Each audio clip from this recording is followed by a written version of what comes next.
It started just like any other. The cargo ship SS Cotopaxi is making another journey to Havana, Cuba, to deliver coal. It's November 29, 1925. For Captain Meyer and his crew, leaving Charleston Port, South Carolina, it will be the last trip the ship ever makes. Its route ran through the Bermuda Triangle. 2 days into the trip, the Cotopaxi sent out a distress signal. It had got caught up in a strong tropical storm and turned over on its side. The wind was very strong and there was powerful lightning as well. Rain gradually filled the ship's hold. Then there was a bright white flash, and the ship disappeared without a trace. Later, its wreckage was found in the Gobi Desert, which is in a completely different part of the world. All 32 crew members, including the captain, were missing. Of course, the part about the Gobi Desert is fictional. For one of his movies, Steven Spielberg came up with the idea that the ship was moved there by aliens. Still, in real life, the ship was never found, and its crew really did disappear. It was officially declared missing a month afterward, and nobody could find the wreck. It seems like a classic case of mysterious things going on in the Bermuda Triangle. But most mysteries are solved sooner or later. In 2020, the Cotopaxi was found. A man named Michael Barnett had moved to Florida to study shipwrecks off the coast. One wreck in particular really caught his attention. It was much larger than the others, and the locals called it the Bear Wreck. It was about 40 miles from St. Augustine in northern Florida, but no one had ever managed to identify the rusty hull. So Michael started to do some detective work. He measured the size of the shipwreck and started working through all the information he could find. He researched hundreds of old newspapers, leafed through insurance records, and looked at artifacts found on the wreck. After hundreds of hours of hard work, Michael was sure it was the Cotopaxi. But a few years before, there had been a rumor that the same ship had been found off the coast of Cuba. The Coast Guard found the wreck of a cargo ship about the same size that looked a lot like the one lost in 1925. Michael was sure they were wrong, so he teamed up with some science journalists and kept investigating. Soon they discovered something that seemed to confirm Michael's belief. Divers found brass valves with the letters SV on them in the wreckage of the ship. Michael suggested these initials referred to Scott Valve Manufacturing Company. The headquarters of this company was in Michigan, not far from where the Cotopaxi had been built. The company had probably supplied parts for the Cotopaxi. So the puzzle seemed to be solved. The Bear Wreck was really the missing cargo ship. But Michael still needed to work out why the ship had sunk. Did something mysterious really happen to the Cotopaxi in the Bermuda Triangle? Later, Michael found the testimony of the ship's carpenter among some old papers. The carpenter claimed that the hatches covering the coal on the ship had been in a terrible condition before it sank. Repair work on the covers wasn't finished before the crew got the order to sail to Cuba. So if the hatch covers were still broken during the trip, water could have easily gotten on board. This water probably flooded the hold during the tropical storm. This was the real reason why the Cotopaxi went down. There was really nothing mysterious about it. It was just a mistake made by ordinary people. But this is just one example out of dozens, or even hundreds, where ships and planes have gone missing in the Bermuda Triangle.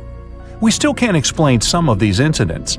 It seems like there really is something weird going on there.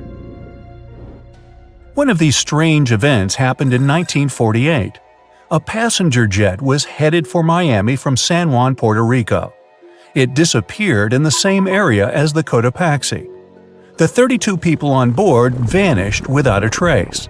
The weather was clear throughout the flight, but experts think that when the plane was about 50 miles from the coast, it could have been hit by a strong wind that knocked it off course. Years later, a similar plane was found in the area of the Bermuda Triangle, but because no one could work out the registration, it was impossible to say for sure if it was the same one. Something even stranger occurred not long before, in 1945. 5 planes went missing all at the same time. Some trainee pilots were practicing their navigation skills. But when they'd finished, it seems they couldn't find their way back home and disappeared. Many people assume they just ran out of fuel. This seems likely, but still, the circumstances were really strange. The trainees were being supervised by an experienced pilot who had 2,500 hours of flight time. He would never have let a group of newbie pilots get that far away from their base. Even now, people still debate what could have happened. Some insist the pilots ran into something supernatural out there in the Bermuda Triangle. But who knows? And here's another freaky thing that happened there which no expert has been able to explain: time travel. In 1970, Bruce Gernon was flying a plane from Andros Island to the Florida coast. When he was at 11,500 feet, a giant cloud appeared in front of him. It kept getting bigger and bigger, and he had no choice but to fly through it. As soon as he did, the plane was surrounded by darkness. It was as if the day had turned to night in a split second. Suddenly, Bruce began to see white flashes of light around him. They were so bright that they lit up the entire sky. But they weren't lightning bolts, although he couldn't really explain what they were. The plane continued through the strange cloud for almost a half an hour. Bruce noticed that the cloud changed shape during this time. The space around the plane turned into a tunnel. Then the tunnel started narrowing. Bruce became really tense as he tried to cope with the plane's controls. All his instruments and navigation equipment were going crazy, and the electronics stopped working. Then, a white light appeared at the end of the tunnel. Just like in the movies, the plane escaped the closing cloud tunnel at the very last second. Everything was fine, but now Bruce found himself in some white fog. He had no idea where he was. Then he managed to contact ground control. He was shocked when he learned that his plane was already in the airspace above Miami. It seemed that something impossible had happened. Bruce was meant to cover a distance of about 250 miles during the flight. This usually took 1.5 hours, but he had managed it in just 47 minutes, almost 2 times faster than normal. When Bruce landed, he went to check the amount of fuel left in the tank. It turned out he'd used up a lot less than the normal amount of fuel as well. Could there be a logical explanation for the time-traveling plane? Well, records show that a large number of sunspots were detected on the surface of the sun that day, and there was a strong solar wind. This could easily have made the electronics and devices on the plane go crazy. But what about the mysterious cloud? The Florida coast is a place where 2 large air currents meet. One has a high pressure and the other is a low pressure one. This causes a lot of storm clouds in the area. But people still debate how Bruce was able to cover the distance so quickly. Some people say that some kind of mysterious dark energy was involved. Others say it was a gravitational anomaly that curves space and time. Others think that Bruce is just a fraud. We still don't know the truth. So, is there really something supernatural about the Bermuda Triangle? Or is it all just coincidences and made-up stories? The truth is that no more planes and ships disappear in the Bermuda Triangle than anywhere else in the world. The moon shines brightly and illuminates the black water of the ocean. Thick fog descends on it in ominous silence. Then, it's suddenly broken by the creaking of wooden boards, followed by a rippling of the waves. Through the fog, you see the outline of an old large ship. Its hull is rusty, and a strange cold is coming from it. But the most unsettling thing is that there's no one on the deck. The ship sails without a crew. No, this isn't a mythical Flying Dutchman, but a very real ghost ship. September 2nd, 2019. The British Royal Navy's ice patrol ship, called the HMS Protector, sails through the calm waters of the Atlantic Ocean. The time is 11 p.m. Some of the ship's crew are on deck, while others are sleeping in their cabins. The captain steers the ship and looks straight at the horizon. The sky is lit up by an orange twilight, and clouds float in the distance. Suddenly, against this beautiful landscape, one of the sailors notices the black silhouette of an unknown ship. The captain slows down and steers the ship a little closer to the mysterious vessel. This is an old cargo ship, 250 feet long. Attempts to contact the crew members lead to nothing. It seems the unknown boat is floating in the ocean by itself. There's no one on board, at least, no one alive. The deck of the ship creaks from rocking on the waves. The sun sinks below the horizon, and it gets dark. The ship looks terrifying. British sailors don't dare to climb on that strange deck. They take a photo, post it on the internet, and sail away. Many people on the internet will assume the sailors met a real ghost ship. 5 months later, we're in the village of Ballycotton in County Cork, Ireland. A local leaves the house early in the morning to go for a daily run. Music in his headphones, fresh cool air, and a scenic route are ideal conditions for a good workout. The jogger runs along the road on the coast of the Celtic Sea. There was a strong storm last night, and now the sea looks calm. The man runs along the top of a low cliff and notices a huge vessel. An old rusty cargo ship 250 feet long lies on the beach, right among the rocks. No people on board. It seems the ship has been here for ages, but the local is sure this vessel wasn't here yesterday. A little later, it turns out this is the same ship that the sailors from the HMS Protector saw 5 months ago, thousands of miles from this place. The cargo ship, called the Alta, was built in 1976. Nobody knows who used it all this time and for what purposes. It's only known that in 2017, the ship was purchased by a new owner and marked with the flag of Tanzania. It's important to say that almost all cargo ships are equipped with AIS, Automatic Identification System, which is needed to track ship movements in the ocean. Since 2015, something strange started happening with the Alta's AIS. The ship disappeared from the satellites, then reappeared again. Over the past few years, this ship had changed several names and flags. It's not surprising that its AIS shut off and turned on numerous times. It's said that some of those who disable AIS on their ships do so to hide outlaw activities. The ship's captain, whoever it was, clearly didn't want to show the Alta's movements.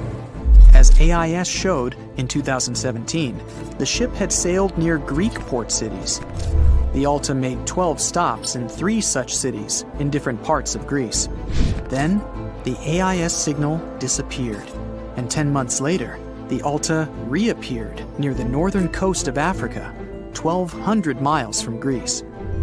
In September of 2018, the ship was sailing about 1,400 miles southeast of Bermuda, and at that time, the crew members started having problems. There were 10 people on board the Alta. On September 19th, the ship's engine failed right in the middle of the Atlantic Ocean. The nearest shore was very far away. The ship began to drift. As days passed, the crew couldn't fix the vessel. Food supplies were running low. The crew started to panic and tried to contact someone. The situation got worse as a strong hurricane was approaching the place where the ship broke down. Crew members contacted the U.S. Coast Guard. On October 2nd, a helicopter headed towards the ship.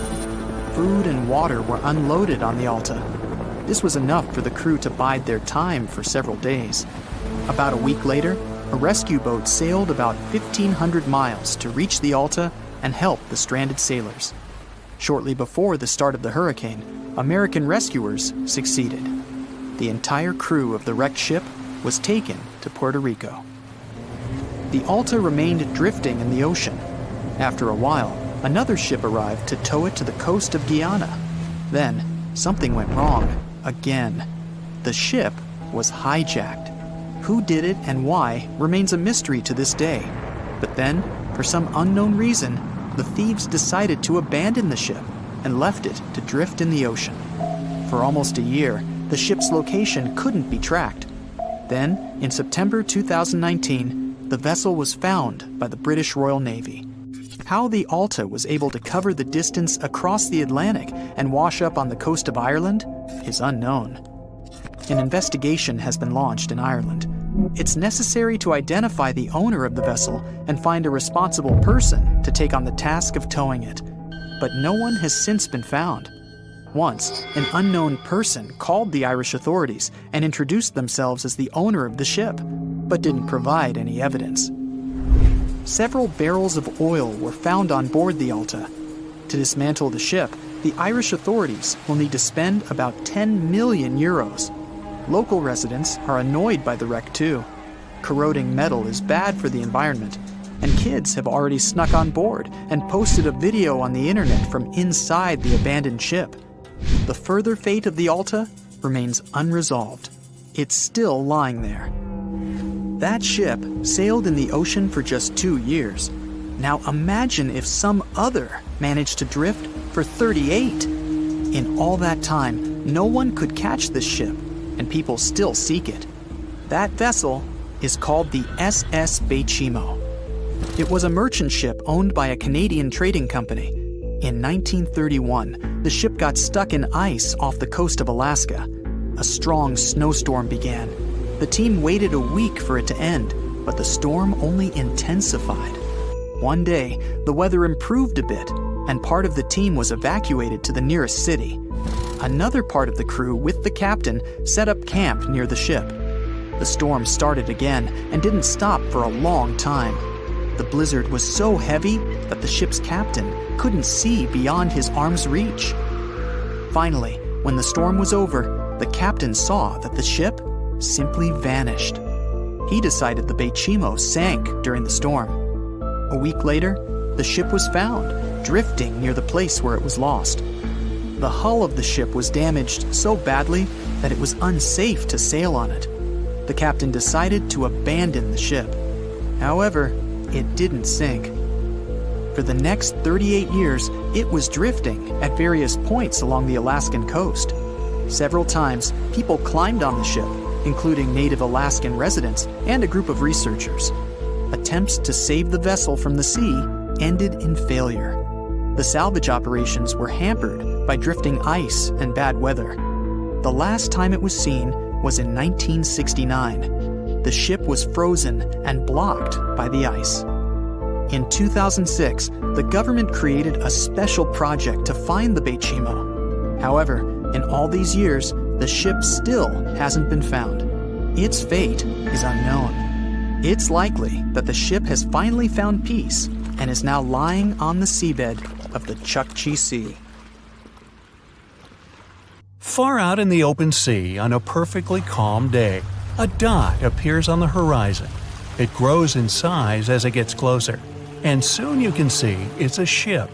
But when you look at it through the spyglass, chills go down your spine. The vessel is in perfect condition and its cargo is on board, but it's completely devoid of people, drifting listlessly along the current. That was what the captain of the Ellen Austin saw in 1881, and what brought his crew so many sorrows. In December of the previous year, the Ellen Austin, a big 210-foot-long ship, left the port of Liverpool to make its trip to New York. The ship was carrying a load of people hoping to find a better life in the New World. Captain A.J. Griffin took the vessel due southwest for a shorter voyage, and a few weeks into 1881, they found themselves north of the Sargasso Sea, known for its lack of winds and strong circling currents. Ships that got caught in those could lose control and keep on drifting in circles until they were dragged into the center. From there, they'd be incredibly lucky to get back past the currents, but more often than not, they stayed in the desolate desert of the sea forever. Worse still, the area belonged to the notorious Bermuda Triangle, which was already known to take down ships and make them disappear without a trace.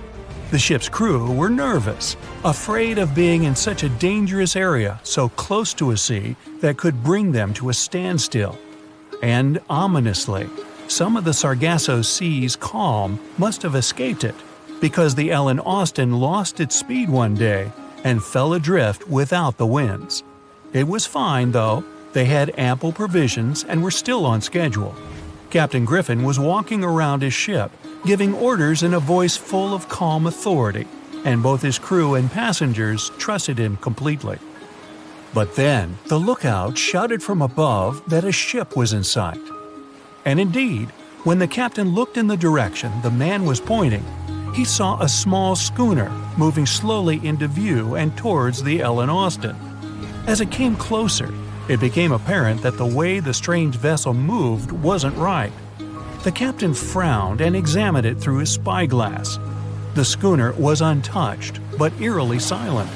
There wasn't a single soul on board. Derelict ships weren't that rare in the Atlantic at the time, but neither were pirates. Captain Griffin decided to wait and watch. After 2 days, the schooner was as quiet as always, and Captain finally thought it was fine to move in. He took a small team of sailors and boarded the stranded ship. There was nobody there indeed, but luck seemed to be on Griffin's side. The precious cargo of mahogany wood was still in the holds. The captain returned to the Ellen Austin and ordered his select men to take the smaller ship along to New York. The crew's spirits arose with the prospect of riches awaiting them upon arrival. When the winds blew strong again, the Ellen Austin continued its voyage, with the unnamed vessel tagging along. But after a couple of days, the ships were caught in a powerful storm and got separated. The wind, rain, and waves beat them for several days in a row. When the weather finally cleared, Captain Griffin ordered to find the schooner. They searched for another day until they finally found it adrift, way off the course. Griffin hailed his men on board the smaller ship, but no one answered. A party of sailors went to investigate and returned with their faces white with fear. The whole prize crew went missing in the storm. The captain wasn't one to lose such a valuable find, though, and ordered another team to take control of the schooner. Reluctantly, the sailors obeyed, and the two ships continued their voyage. They agreed to stay as close as possible to one another and ring their bells at set intervals at night to let each other know they were fine. Several nights went all right, with bells ringing reassuringly every hour. But one day, a thick blanket of fog fell on the sea and almost completely blocked their vision. The ships went on regardless and started sounding their bells earlier. When night came, the fog was still there, but the bells were the sound of life. Until they stopped. Captain Griffin rang the bell once, then twice. No answer. The crew lit the fires and looked out into the sea intently, but the fog hadn't lifted, and they couldn't see a thing in the swirling abyss beyond the ship's board.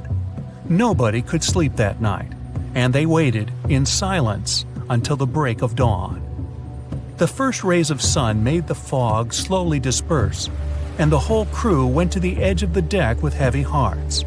There was still hope in them, until the last strands of the mist went away, revealing a vast, calm, and most importantly, empty ocean. The nameless schooner was gone, and so was the second team of the Ellen Austin sailors. The ship sailed the rest of the way to New York in grave silence. Once it arrived at the port, the passengers were only too happy to leave the vessel, and no one so much as turned their head as a goodbye. That was the ship's last voyage as the Ellen Austin. That same year, it was sold to a German shipping company and renamed Meta. No one ever found the derelict schooner or the sailors that went missing with it. And that would probably be the end of this mysterious and unresolved story, if it held at least a little bit of the truth. In reality, none of the enigmatic things in the narrative actually happened. The Ellen Austin did indeed leave Liverpool and headed southwest to New York, and its captain was really A.J. Griffin, taking people to the American continent. But from here, the story falls apart. First of all, the ship went way too far to the north to pass the Sargasso Sea so closely. There was simply no reason to make a detour so broad. Even though the westerly winds were strong, it was still faster to take them head-on than to go in a southerly direction. So the Ellen Austin was probably nowhere near the Sargasso Sea and the Bermuda Triangle. Secondly, the triangle itself has been proven time and again to be nothing but a work of fiction. In fact, it gained popularity in the middle of the 20th century, while nobody even thought of drawing a triangle in the Bermuda area before that.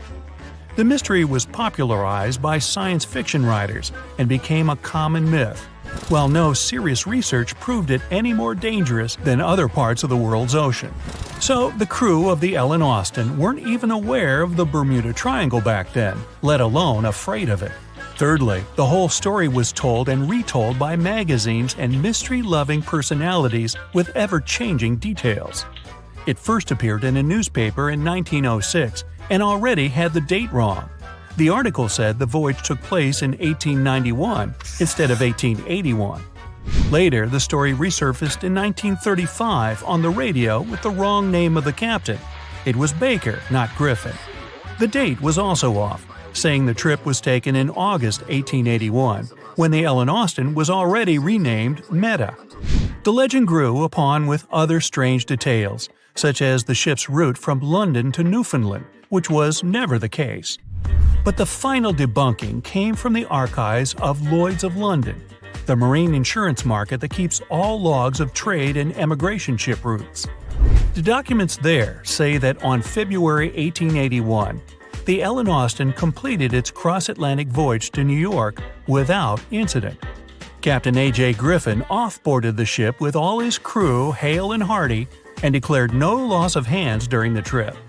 The voyage took over 2 months because the ship had to fight strong westerly winds pushing it back towards Britain. The crew reported no strange encounters on the way, and the whole thing was as boring as could be.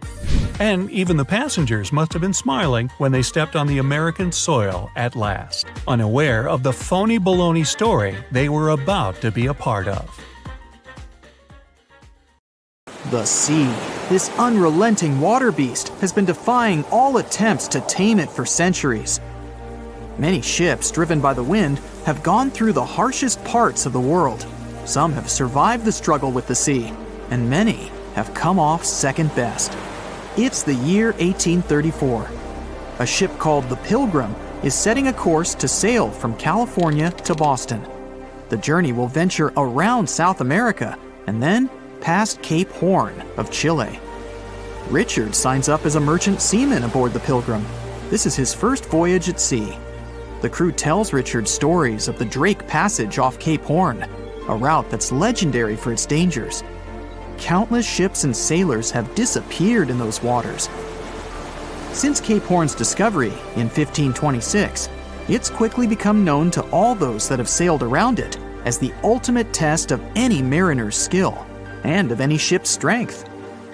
Those that have survived the journey call Cape Horn a sailor's nightmare. Jack the helmsman, a salty veteran, steers the ship towards this most dangerous of all routes. Jack has been aboard the Pilgrim since it was first commissioned in 1825. He's passed by the Horn many times, each time learning a different lesson from the tests provided by the sea. The Pilgrim has been refitted since its past voyage a year ago. Richard values Jack's experience, given that it's his first journey at sea. Jack assures Richard of his confidence in the Pilgrim, even though it's just a small wooden brig with 2 masts. Jack's aware that wooden vessels are gradually becoming outdated, replaced by new steam-powered ships.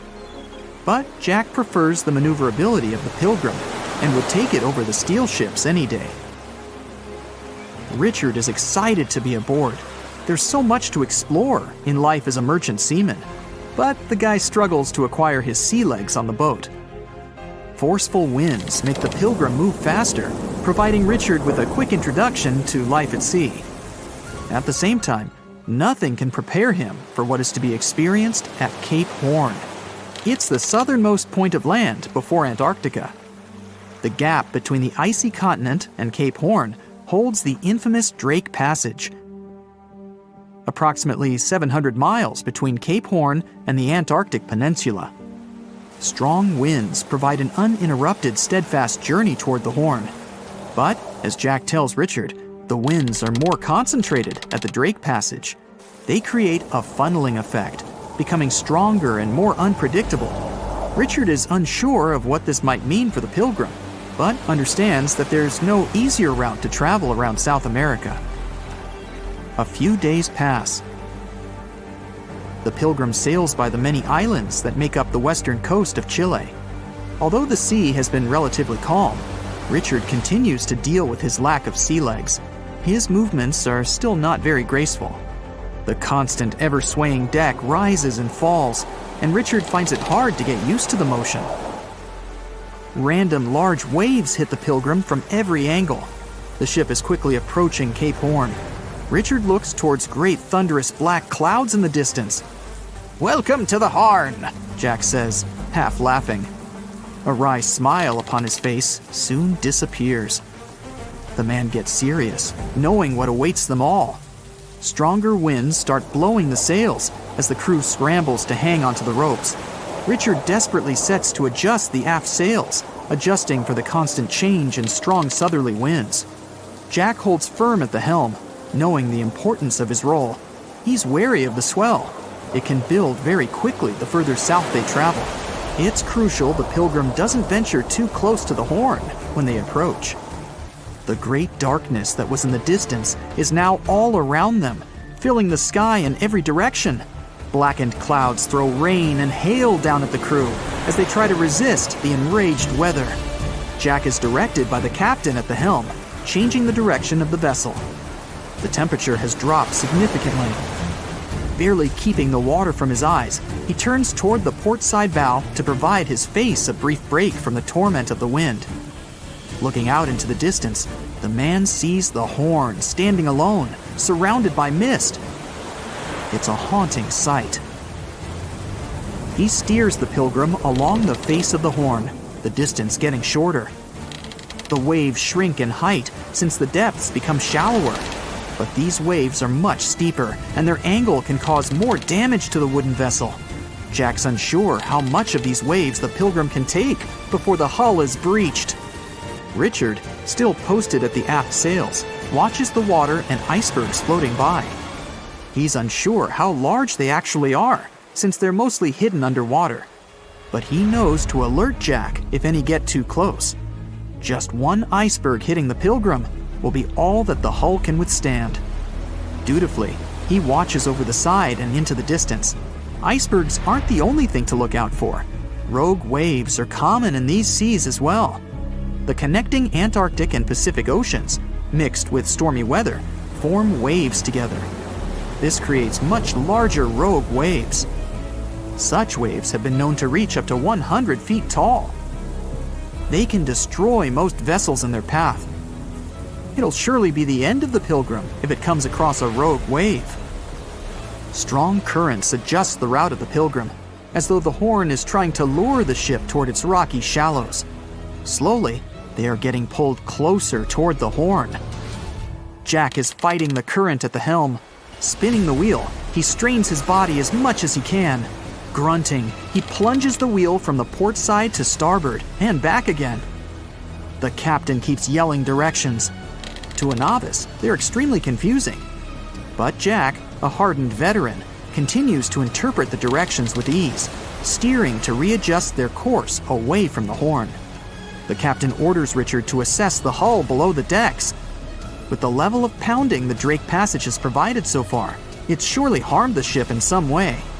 Richard runs to the deck as another sailor yells something at him, but the noise of the sea makes it difficult to hear.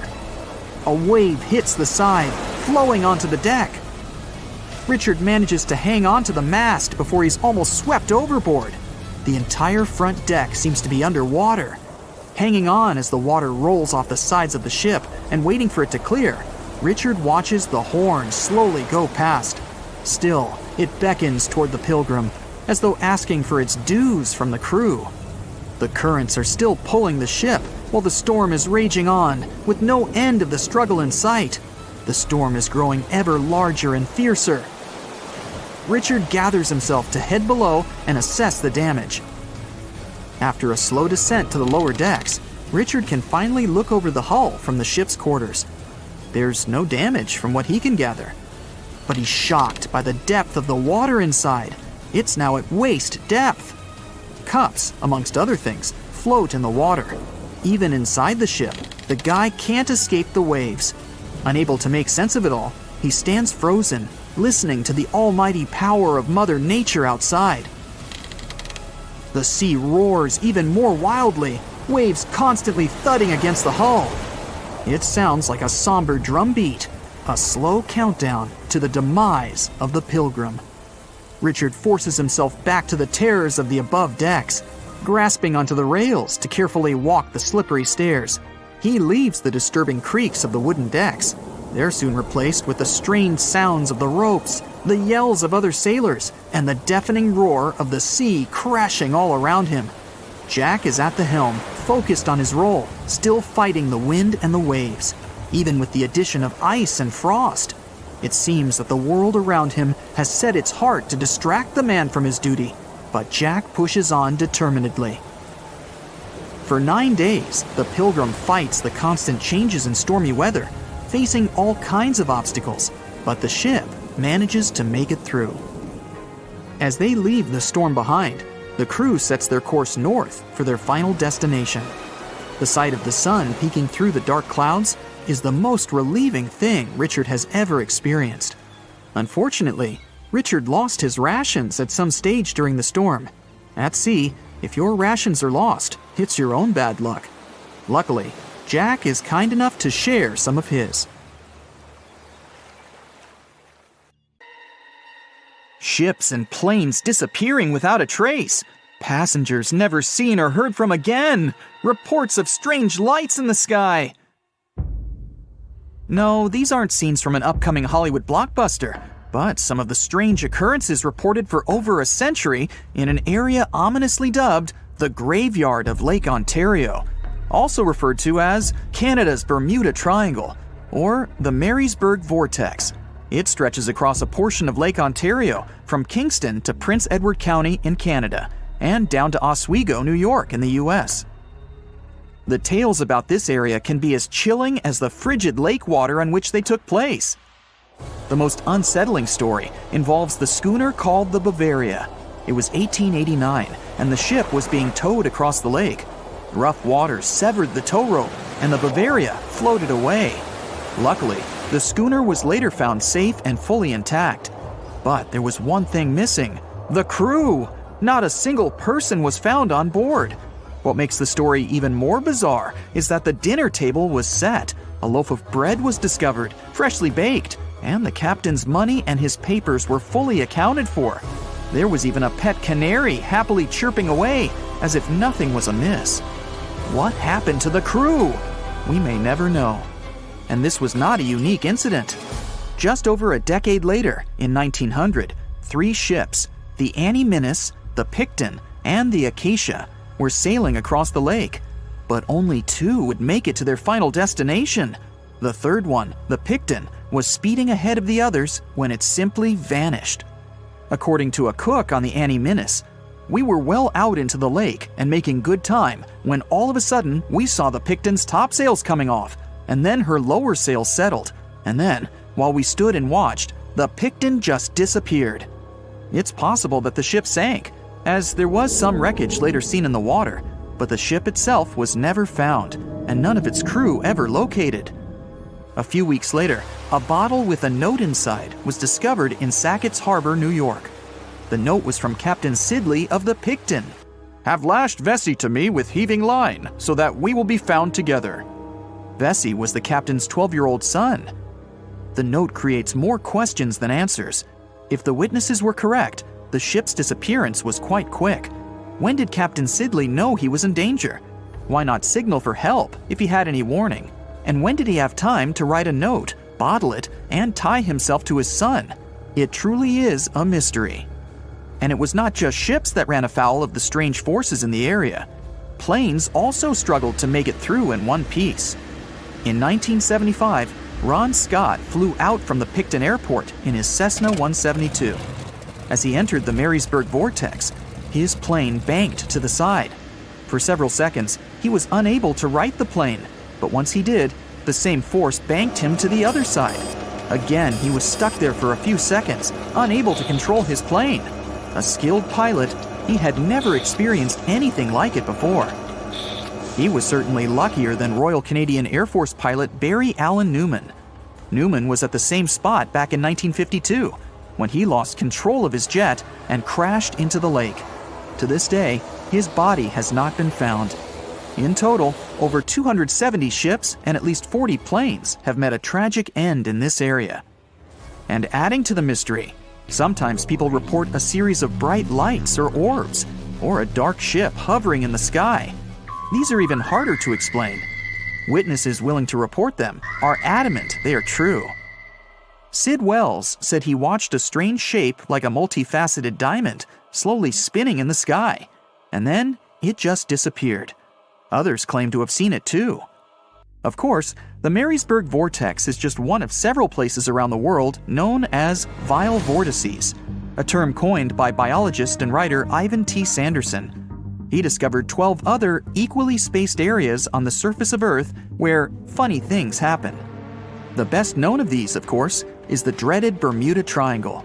Situated in the Atlantic Ocean between Bermuda, Florida, and Puerto Rico, it has been blamed for the disappearance of thousands of people. They went in, on boats or in planes, but they never came out. Even the explorer Christopher Columbus experienced the mystery of the Bermuda Triangle during his first voyage to America in 1492. He said the compasses pointed in the wrong direction, the sea levels seemed to change dramatically, and he even spotted strange lights in the sky. In 1918, the USS Cyclops, which was one of the US Navy's biggest fuel ships, disappeared there. Since the 309 crew members were declared lost at sea when the Cyclops vanished, it's seen as the largest loss of life in the history of the US Navy in a single incident. At the time, the weather was good. The one message sent that day from the ship indicated no issues or concerns, and a distress signal was never sent. A thorough naval investigation followed. Its conclusion? Many theories have been advanced, but none that satisfactorily accounts for the ship's disappearance. In other words, the investigators were stumped. There's also the Dragon's Triangle, located in the Pacific Ocean. The most disturbing story involves a group of Japanese vessels that disappeared in the 1950s. When researchers were sent to investigate what happened, they too disappeared.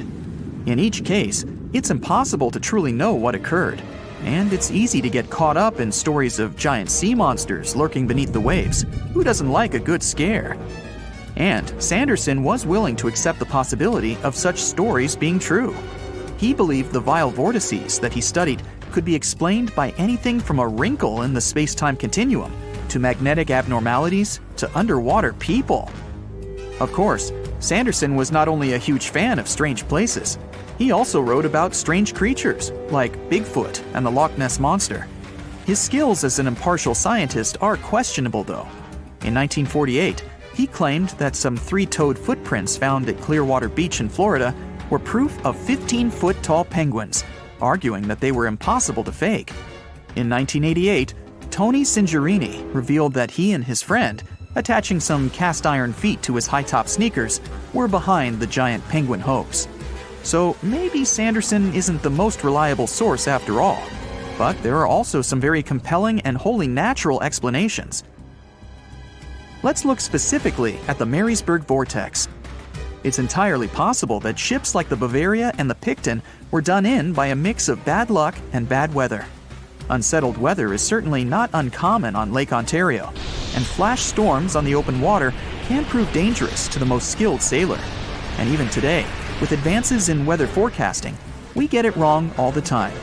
Back then, there was no way to predict that a storm was just around the corner. And the weather was just one issue. Historian Mark Seguin said that the area was always known to be dangerous, as the lake bed quickly becomes shallow along the eastern shore. There are also small rocky islands and shoals scattered throughout the area, making sailing a risky venture, especially for larger vessels or those weighed down by heavy cargo. By the mid-20th century, modern weather forecasting and improved shipbuilding alleviated most of the hazards of the Great Lakes shipping, resulting in fewer losses. The last major shipwreck in any of the Great Lakes was that of the SS Edmund Fitzgerald, which sank off the coast of Lake Superior in 1975, with 29 crew members going down with it. It seems the vortex is no match for human progress. And as for lights or images in the sky, in most cases, it's the result of an interesting phenomenon called thermal or temperature inversion. When this happens, a layer of warm air becomes trapped under cold air. This can result in mirages or reflections. So, a light on the ground that is miles away can be reflected in the sky, giving the impression of a flying object. Other parts of the mystery may be solved with a little time. Lake Ontario's freshwater and frigid temperatures help preserve the ships and planes that came to rest there. As divers and researchers continue to explore the area, maybe we'll finally learn the fate of the Bavaria, the Picton, Captain Sidley, and his son. It has recently become a popular location for many tourists looking for the perfect place to get away from it all. If you're lucky enough to catch a sunny day here, it's like no other, I can assure you. Chances are, you'll end up having loads of foggy days, but let's be honest, they have a special allure of their own. This enchanting smile-shaped island is called Sable Island. It's located 190 miles from mainland Nova Scotia. It wasn't accessible to the general public until 2013. That's when it was added to the list of National Parks of Canada. You can get here either by plane or by water. But what's so enchanting about this place anyway? There must be something since the yearly tourist count is growing every year. Firstly, there's a spectacular number of wild horses here. There are between 200 and 500 horses roaming free all over the island. There's also a large population of gray seals. The place is also the only breeding location of a rare bird species called the Ipswich sparrow. If you're already considering a trip here, there are some things you need to know first. Remember that fog I mentioned earlier? Well, it turns out that Sable Island is the foggiest place in the Canadian Maritimes. I'm talking about approximately 127 foggy days each year. During such days, Sable Island literally disappears underneath a thick layer of fog. You won't be able to explore the place on your own either. The local regulations state that visitors need to travel within a group, and they also need to keep a 197-foot distance from the wildlife they can encounter here. As charming as this place may be, it holds a dark secret hidden beneath the sandy dunes, and it has nothing to do with beautiful creatures living here or the island's unique vegetation. Apart from being known from its horses and seals, Sable Island is infamous for an overwhelming number of shipwrecks. Over the years, about 350 ships have ended their lives here, on these sandbars. When survivors described their experiences, they usually mentioned harsh weather conditions near this mysterious island. The island also made its way into literature when it was described in a book called The Perfect Storm, which was written by Sebastian Junger and published in 1997. The book was so successful that it was later adapted for the big screen in 2000, with George Clooney playing the leading role. The first recorded shipwreck near Sable Island dates back to 1583. The boat was named the HMS Delight and was under the command of British adventurer and explorer Sir Humphrey Gilbert. Only 17 people managed to survive the catastrophe by escaping in a small boat. Records mention that they spent 7 days at sea before reaching the shores of Newfoundland.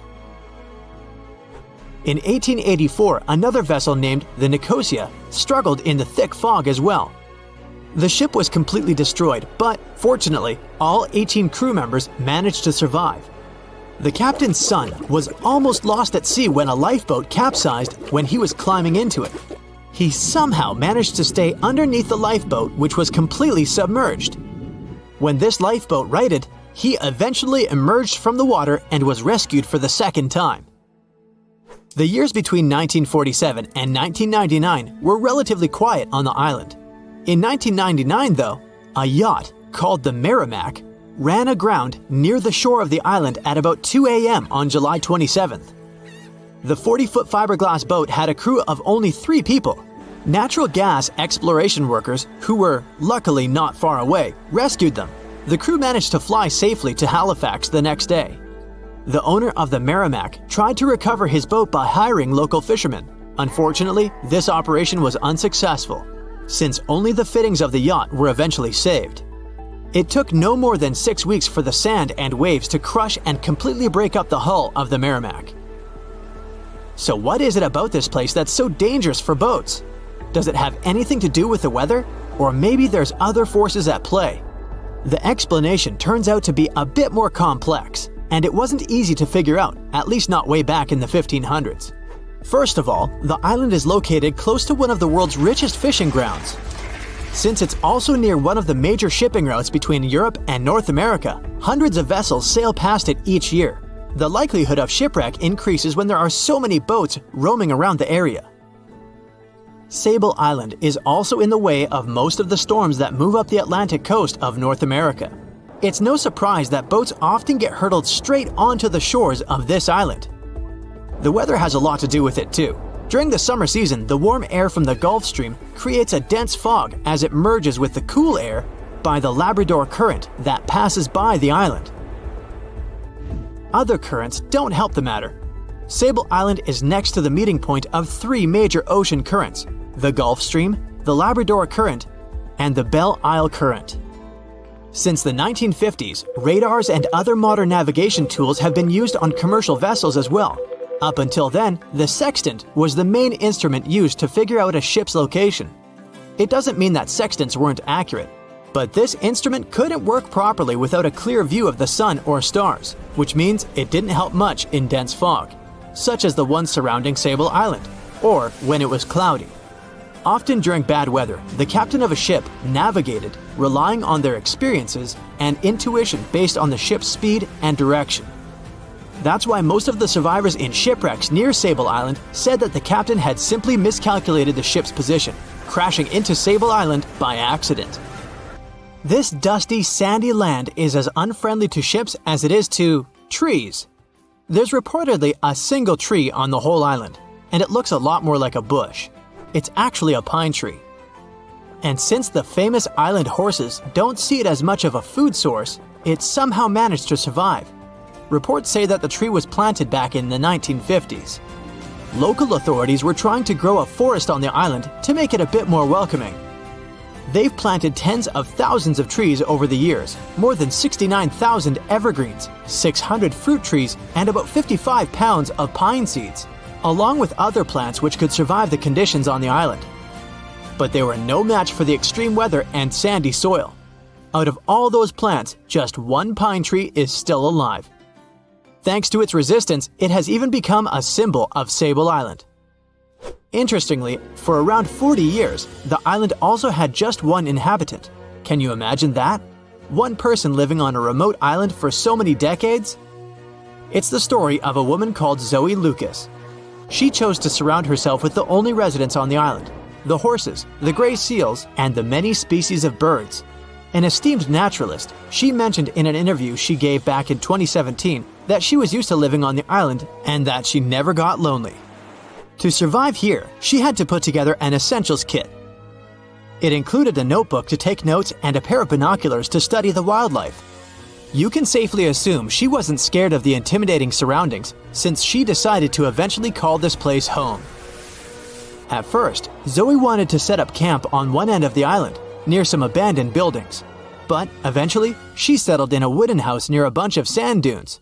A Canadian institution called the Meteorological Service of Canada put together the simple construction back in the 1940s. Parks Canada operates the building these days. Zoe's work included gathering as much data on the local horse population as possible.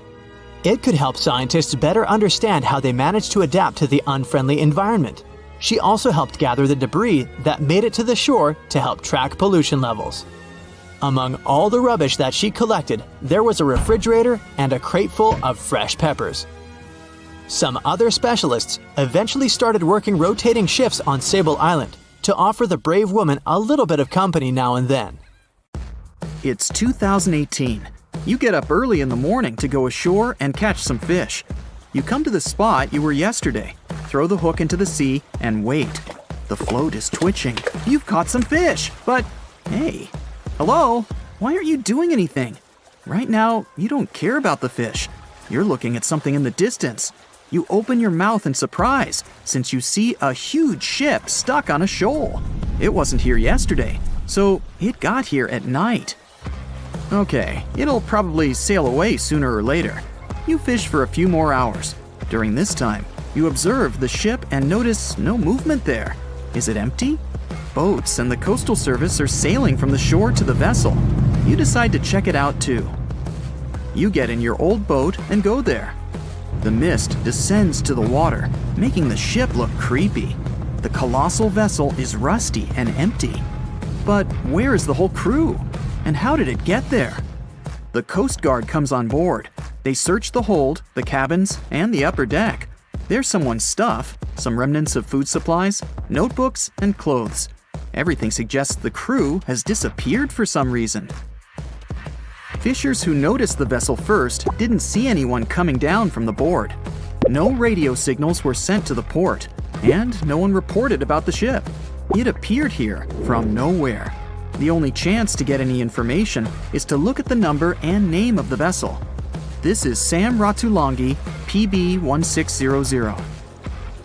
The Coast Guard checks the information, studies the data of all the country ships, and no way.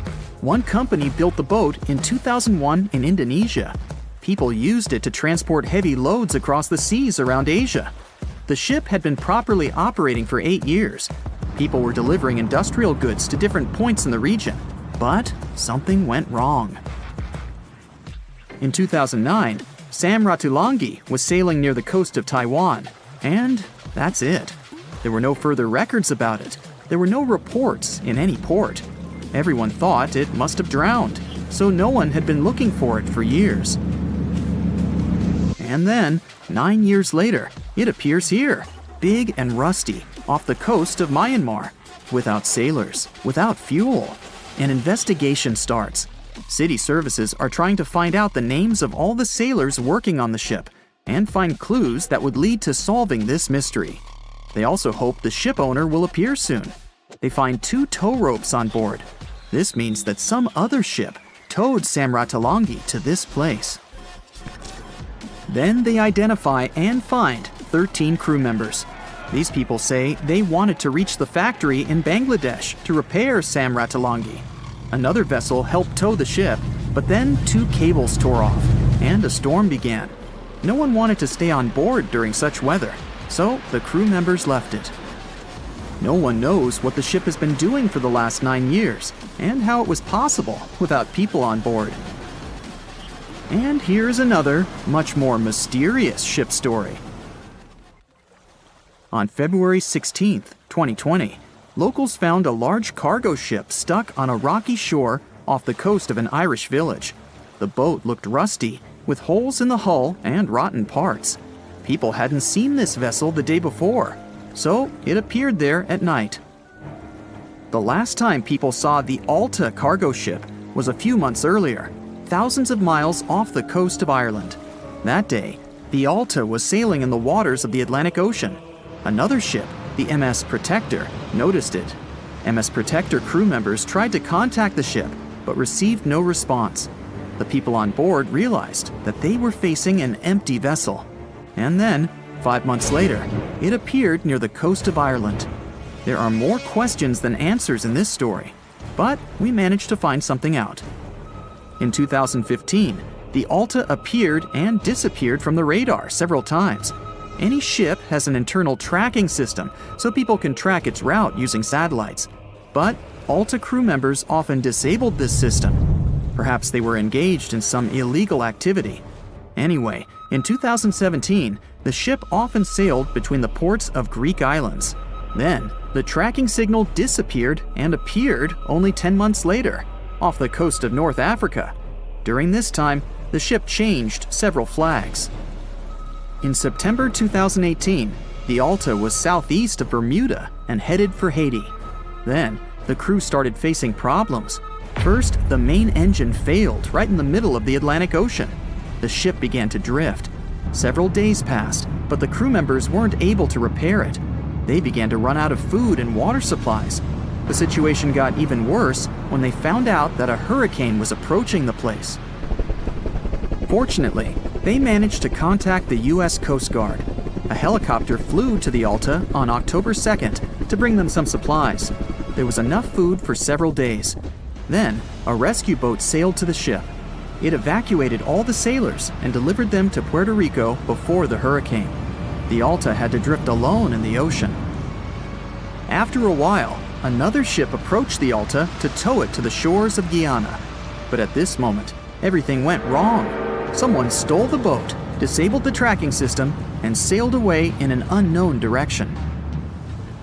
After almost a year, the MS Protector found the empty Alta in the waters of the Atlantic Ocean. And then, 9 months later, the ship without a crew sailed to the shores of Ireland. How did it manage to travel across the Atlantic and get to the coast of Ireland? It's still a mystery. Maybe it was just luck. No one else saw the ship all this time. It was just covering huge distances, surviving storms. Who's the captain? What happened to the thieves? Who owns the ship now? One day, someone called the village administration and introduced themselves as the vessel owner. But that unknown person didn't provide any evidence. They found several barrels of oil on the ship, which they took away by helicopter. The Alta was rusting. Corrosion of metal could damage the environment. The vessel had no commercial value, yet it would have taken millions to get rid of it. There were 3 options for what to do: leave the ship where it was, tow it into the sea and let it sink, or disassemble it for scrap. But nature had its own plans. Storms and strong waves split the hull into 2 parts. The Alta was drifting without a crew in the waters of the Atlantic Ocean for about 2 years. But this is nothing compared to a ship that was traveling for 38 years. The record belongs to the SS Bechimo. It was a merchant vessel owned by some trading company. In 1931, the ship found itself on the ice off the coast of Alaska. Its movement slowed down. A thick layer of ice blocked the ship, and a strong storm only made the situation worse. The blizzard was so intense that the crew members couldn't see anything but a white veil in front of their eyes. Sailing any further was impossible. The team had to wait for the storm to end. They waited for a day, 2, 3 days. A week had passed, but the snowstorm was only getting stronger. Then, one day, it grew weaker. The crew members split into 2 teams. The first team went to the nearest city. The second group, along with the captain, stayed on board. They set up camp next to the ship and waited for the blizzard, which had started again, to end. There was 0 visibility. And finally, one day, the storm was over. Great! And now, wait a minute. But where is the ship? The SS Bechimo just disappeared during the blizzard. The captain was sure that the ship had sunk, so he left along with the crew. Then, a week later, they saw the vessel drifting near the area where they had lost it. The hull was damaged so severely that it was unsafe to sail on it. Repairing the ship would be pointless and expensive, so the captain decided to abandon it. He was sure that it would go underwater sooner or later, but it stayed afloat for the next few days, the next few months, and a few years. People had reported seeing it at various points along the coast of Alaska for 38 years. The last record of the SS Bechimo is dated 1969. Those who saw it claimed the ship was completely frozen, almost merged with the ice. Some people planned to start an expedition to find the ship, but all attempts were unsuccessful. The vessel is probably lying somewhere on the deep sea floor. The Bermuda Triangle is one of the most heavily traveled shipping routes in the world. Some skeptics believe that this fact solves the Bermuda Triangle mystery. Statistically, the busier the area, the higher the frequency of accidents and disappearances. While this makes sense, it's not the frequency of disappearances that's responsible for the mystery of the Bermuda Triangle. It's the lack of explanation or wreckage found. On his very first voyage to the New World in 1492, Christopher Columbus sailed through the Bermuda Triangle. Columbus reported that one night, when he was on the deck of the ship, he noticed a giant light appear in the distance, unlike anything he'd ever seen before. Columbus looked at his compass for direction, and it gave off erratic readings. You might have noticed that the Bermuda Triangle doesn't appear on any world map. This is because official institutions refuse to acknowledge that the area actually exists. No one exactly knows how many ships and planes have disappeared in the Bermuda Triangle.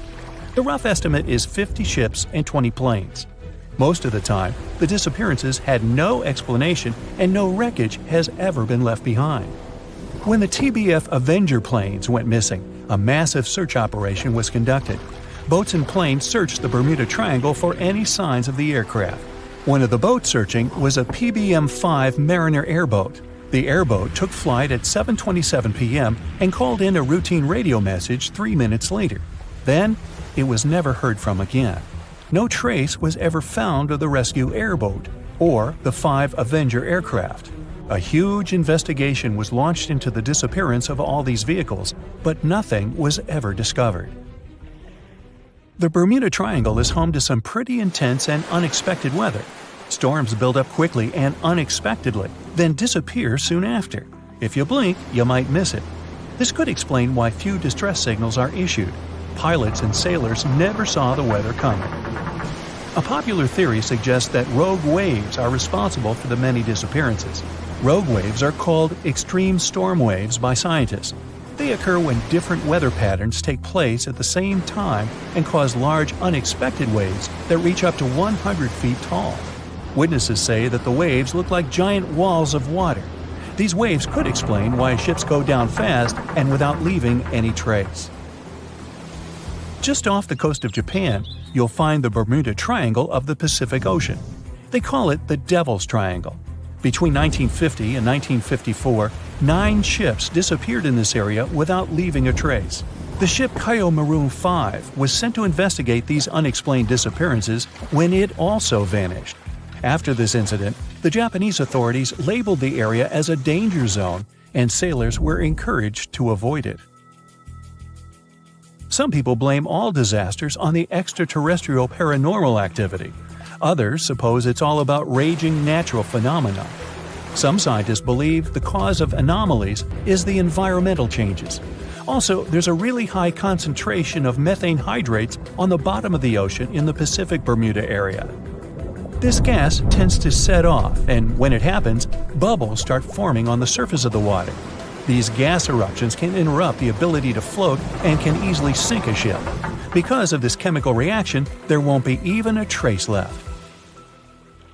Underwater volcanoes are said to be another possible explanation for the Japanese Dragon's Triangle. In fact, they can take down even small islands. Luckily, nobody lives there. It's a pretty common thing in this area that some of them disappear underwater and others appear out of the blue because of seismic activity. You'll never find the Dragon's Triangle on any official map of the world, so nobody's quite sure about how large it is in reality. In July 2015, 2 teenagers disappeared after setting sail off the coast of Florida. There's some mystery about what the 2 teens were really getting up to.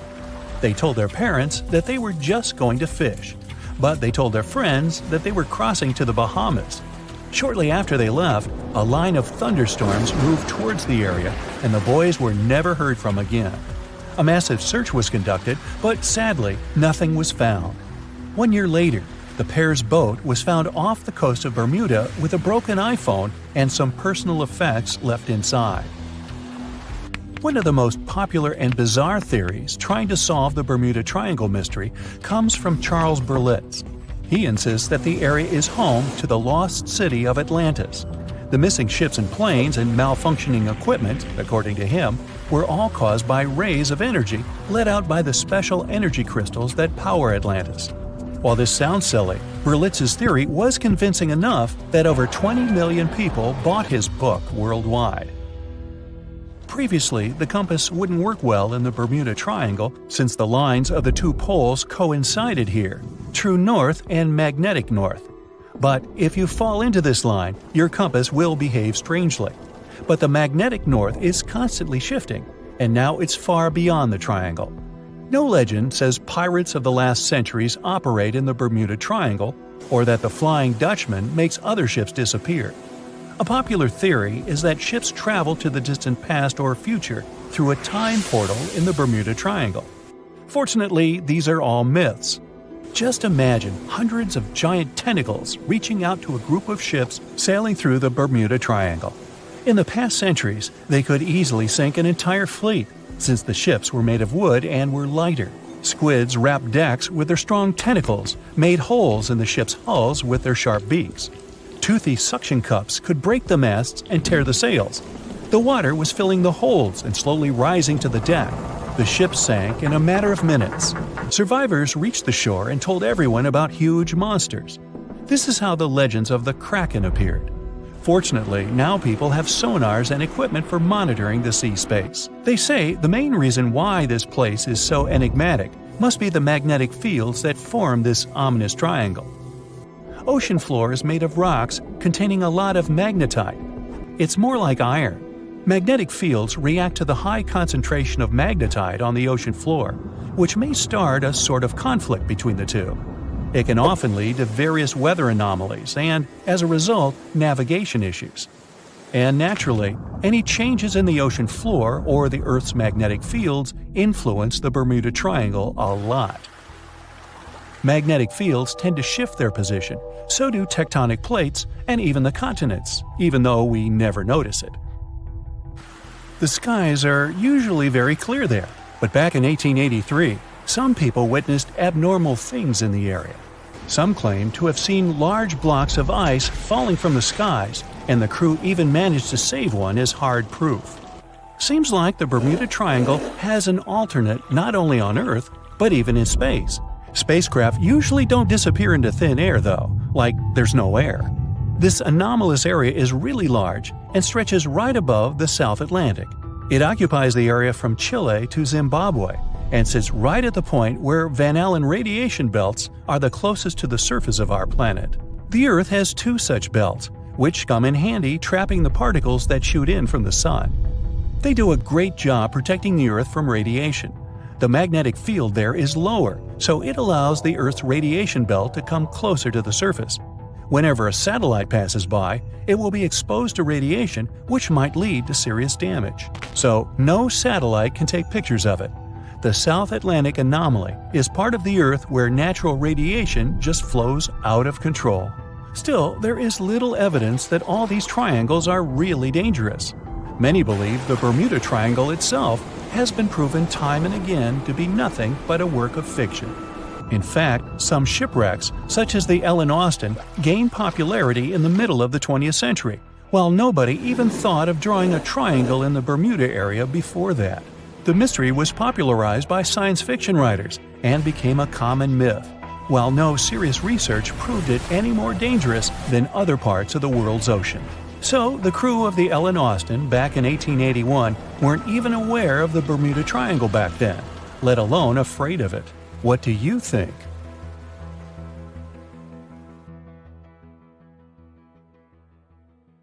The year was 1854, and the SS Arctic, the fastest passenger liner of its time, set out to cross the Atlantic. As it sailed through the misty veil, it slowly disappeared into the unknown. The Collins Line, an American shipping company, was started in 1818 and only began seriously trading in the transatlantic by 1835. Its steamships crossed the Atlantic from Liverpool to New York within just 10 days. Doesn't sound like a great speed today, I know, but back then, the same thing took other ships several weeks. Light on the water with their wooden hulls, powering through with a strong steam engine, those steamships were the favorite choice for many high-profile people. What could go wrong with such an advanced ship, they thought. This reminds me of some other ship everyone believed to be unsinkable. But anyway, back to the Collins Line. It grew to be a serious contender on transatlantic routes, with only one other competitor, the Cunard's Line. It was a British company also aiming to be the main force through the Arctic Passage. In 1835, the company received a new ship that traveled to Liverpool and came back to New York with the largest cargo ever at that time. From then, the Collins Line was steadily growing. It seemed like there would only be future successes for it. Unfortunately, their lavish ships became costly to run with the amount of coal used. Massive power along with weak wooden hulls meant they needed many repairs after each voyage. So, every trip ended up being expensive. But since the ships were safe and had a great reputation, people were willing to pay the price, and the company was definitely not in crisis. They had achieved something no one had managed to do before them. Like I told you, their ships crossed the Atlantic in a whopping 10 days. and Edward Collins, the owner, was very determined to maintain the pace. Their 5 ships easily outran the Cunard's line of only 3. With this great praise, it provided more attention. Though the Cunard's ships were slower with their iron hulls, they believed there was still profit, regardless of how slowly they sailed. Among Collins' ships, the Arctic, the third of them to be launched, was the largest, reaching 284 feet long, with 2 side-lever steam engines, each with 1,000 horsepower. The paddle wheels made 16 revolutions a minute when at full speed. At the time of its launch, the press called it the most stupendous vessel ever constructed in the United States. But glamour and fame couldn't avoid what would come next. On the 27th of September, the Arctic was on its journey from Liverpool to New York, continuing a speed pace through the thick fog. It's possible that by that moment, after 4 years of record-breaking trips, the crew became overconfident with their sailing and the ship. Going only 50 miles from Newfoundland, they carelessly continued through the fog with no radio contact, sonar, or any other form of identifying objects, equipped only with Morse code. A smaller ship, the SS Vesta, which operated as a fishing vessel, often worked around Newfoundland. It was passing through the same path as the Arctic and crashed into its side. Shocked by the collision, the captain of the Arctic offered help to the much smaller Vesta, but it was soon clear that the damage that seemed minor on the Arctic was far worse. Beneath the waterline, a hole was letting water into the hull. The cost of the much faster wooden hull now seemed less valuable. They steered toward land, trying to plug the holes, but they weren't doing so well, and the seawater continued to pour in, filling up higher and pushing the ship down. And finally, once the engine room was full, it put out the boilers, taking away the massive power the Arctic was once legendary for. They moved slowly until coming to a complete stop. The ship continued to sink, and the order was to abandon it. At the time, maritime law allowed for the Arctic to carry only 6 lifeboats, only capable of saving 180 people. The crew and some of the passengers managed to push their way aboard and took most of the seats on those boats. Things were pretty wild, and everyone forgot about their manners, not letting the ladies and the youngest ones board first. It took 4 hours for the Arctic to sink. 150 crew and 250 passengers were on board. Those that weren't able to find a lifeboat made a desperate attempt to build their own rafts from parts of the ship. 2 days later, only 3 boats made it safely to the shore. The other 3 were never found. Believe it or not, the rescue party also saved some people that had been clinging to the wreckage for 2 days. Unlike the crew, the captain went down with the Arctic, but amazingly survived. He would be only one of 85 people that made it, out of the 400 on board. When the news arrived 2 weeks later, the public responded with great sadness to the losses. Great anger soon followed towards the poor safety measures and the crew. The press published demands to change the laws for more lifeboats. It only made sense to have enough for every person on board a ship. But they ignored those requests. This neglect would lead to more disasters in the future. Enough lifeboats would only come into maritime law some 60 years later, after the disaster of the Titanic. Edward Collins' wife and 2 children were also aboard the ship and didn't return. He was heartbroken, but didn't stop running his business. The Collins line still had a reputation to uphold, the biggest, fastest, and most luxurious on the Atlantic. Edward Collins would now build an even better ship than any other. It was named the Adriatic, and it was the largest ship in the world, 354 feet long. With 2 alternating steam engines that had never been built of this size. These steam engines at the time were at the height of engineering, though today you can only see them in models and toys. With the new addition of 2 masts, the Adriatic would also be able to sail if needed. Luckily, they made some lessons from the disaster of the Arctic. But before their new ship, the Adriatic, was built, Another disaster had occurred. The sister ship of the Arctic had also sunk. They believed this second ship was desperate to stay in front of the Cunard's line and hit an iceberg somewhere during the race. This weird contest took the lives of 141 people. The desperation of Collins and his weakly built hulls pushed the company towards bankruptcy in 1858. The newly built Adriatic, costing over $1 million, had only made one voyage in the end. And even that voyage was considered a disaster. The ship collided with a tugboat. It still managed to finish its maiden voyage at a suitable time. After the company had gone bankrupt, they had to sell the ship for only $50,000. They removed the great giant engines, replacing them with only sails. Although it was once the greatest ship on the high seas, it was only 30 years later until it was abandoned, labeled irreparable, and anchored in a river.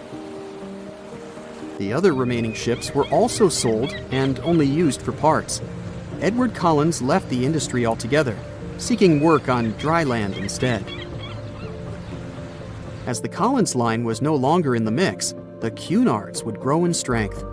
Without competition, they would win the Blue Riband for the next 30 years, and 180 years later, after producing hundreds of ships. They still have a constant presence on the seas as they provide transatlantic crossings, world voyages, and leisure cruises. To this day, the Cunard Line is the only one to run ships between Europe and America, and it's great proof that it's not always the fastest that's the best.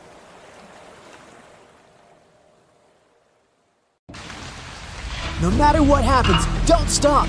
We almost got it! Two treasure seekers are digging frozen ground in a cornfield at night. It's raining hard, lightning is flashing, but these two guys keep working. And now the shovel hits something solid. No way! A treasure chest! They start digging faster and find a piece of a ship's engine. What the? Far from the seas and lakes, somewhere under the fields of Kansas City, they found a giant sunken ship. How is this possible?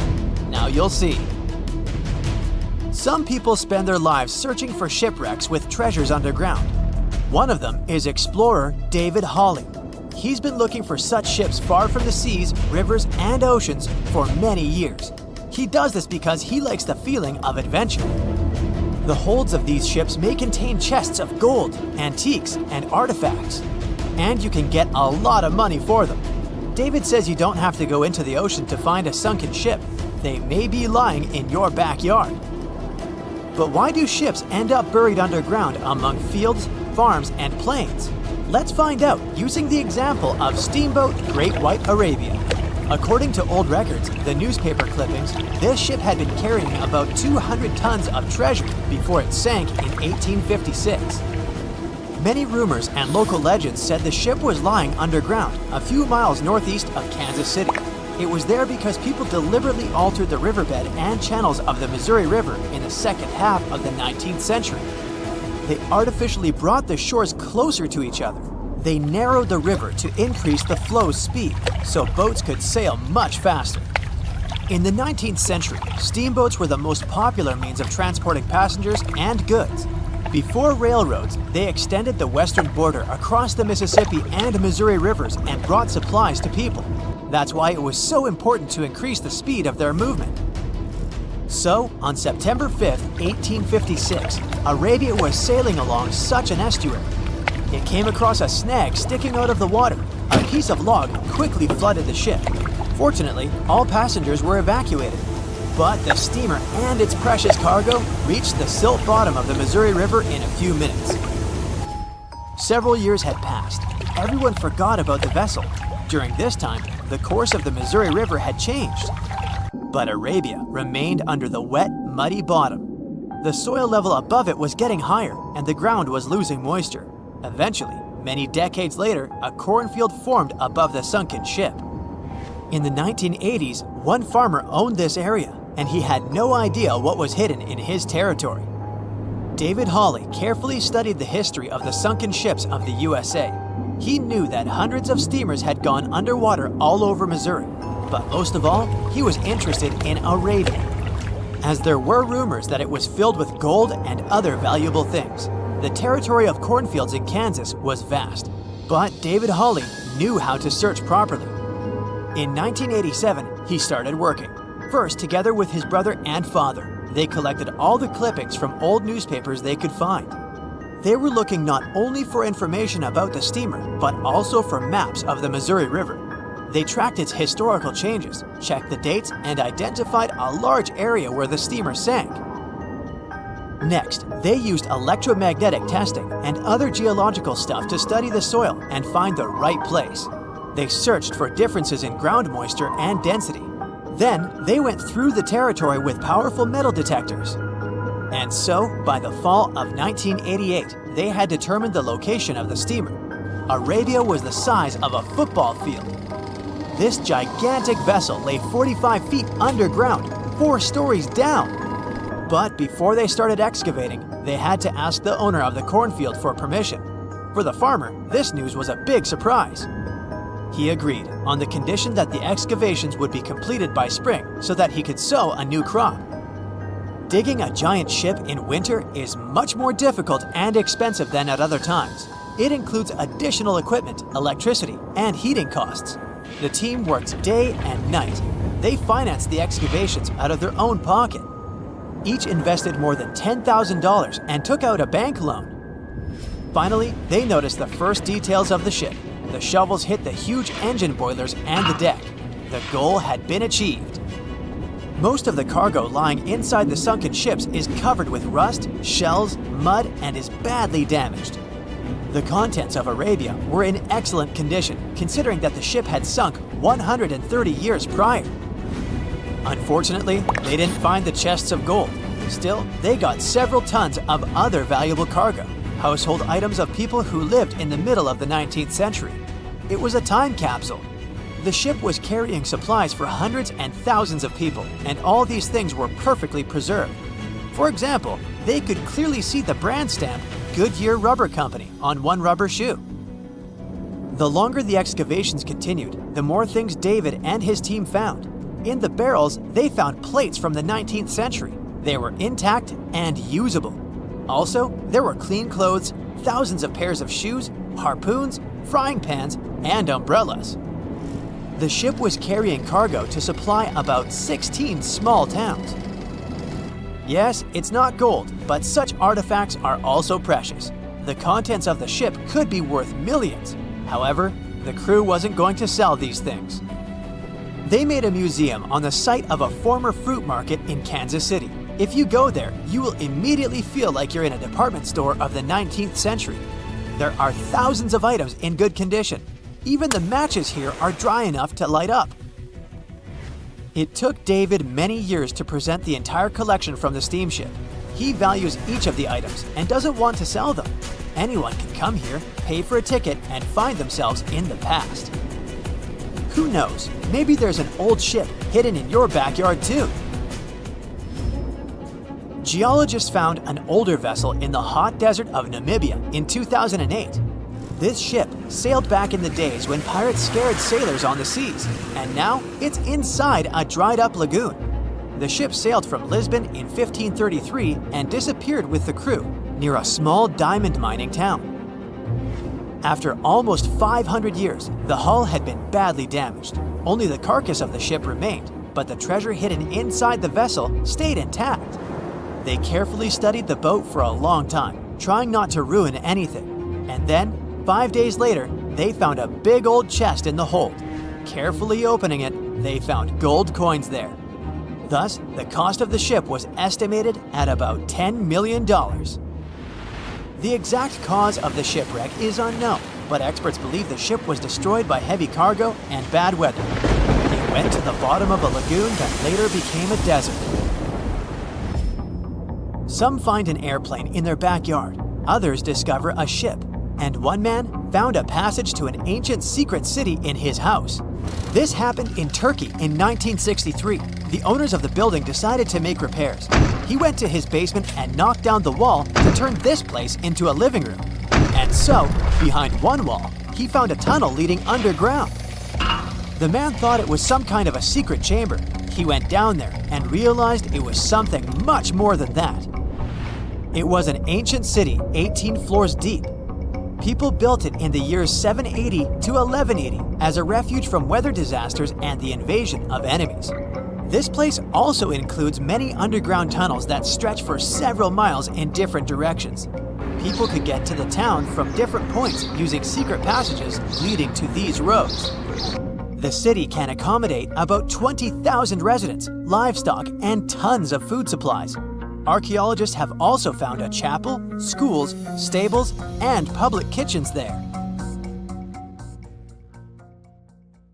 A beam of electric light pierces the darkness over the calm waters of the Atlantic Ocean. The Titanic is quietly making its way through the waves, its passengers asleep, when suddenly a monstrous white shape is caught in the light beam. The fateful iceberg is about to rend the side of the legendary ship.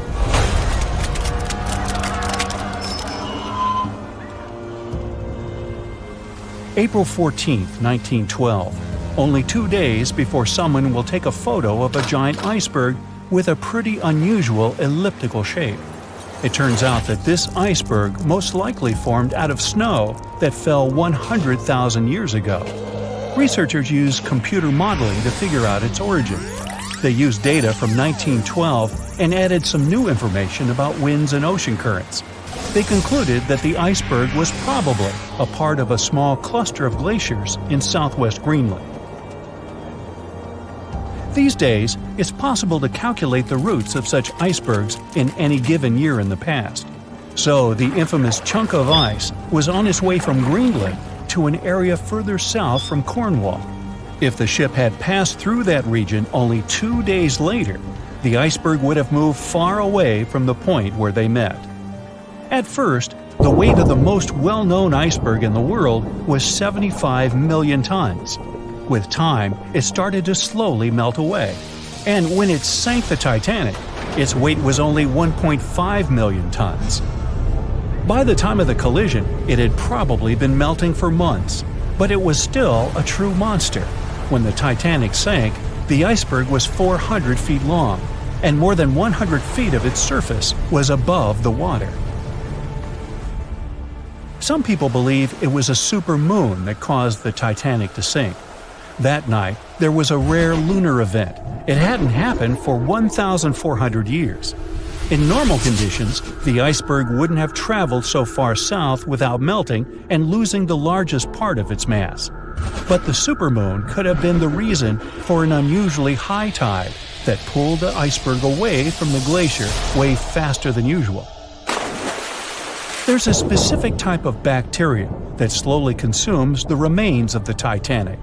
Salt corrosion, ocean currents, freezing temperatures, plus this rust-eating microorganism might consume the entire wreckage. American actress Dorothy Gibson was aboard the Titanic. She survived, and when she arrived in New York, she started filming a movie called Saved from the Titanic almost right away. The movie was released only a month after the Titanic sank, and in the movie, she even wore the same shoes and clothes she had during the actual disaster. The movie was a big success at that time, but the only known copy was destroyed in a fire. 14 years before the Titanic sank, a novella called Futility had been published, and it seemed to have predicted the whole event. The plot centered around a fictional ship called the Titan that sank during its voyage. The Titan was almost the same size as Titanic, and they both went to the bottom in April. The reason was hitting an iceberg, too. Both the real and fictional ships were described as unsinkable, and both of them had the legally required number of lifeboats, which, as it turned out later, were nowhere near enough.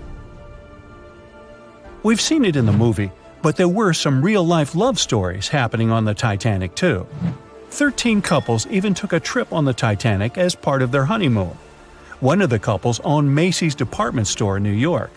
Once it became clear the Titanic was rapidly sinking, the woman refused to go into a lifeboat without her husband. But he didn't want to join her while there were still women and children who he thought had to go first. Then his wife gave her coat to her maid. She insisted that the maid should get into the lifeboat, and she wanted her to be warm. As for the woman herself, she decided to stay with her husband till the end. Some people believe Titanic sank because of a mummy, not an iceberg. It all started around 1000 BCE with a mysterious woman who lived in Egypt, in the City of Thieves. People knew little about her, but they called her a priestess. Her mummy was put in a wooden sarcophagus and covered with a large lid with the image of her face and some mystical inscriptions. This place had been hidden until the first half of the 19th century, when a group of locals accidentally came across it. They disturbed her peace. No one knows how, but the mummy disappeared that day without a trace.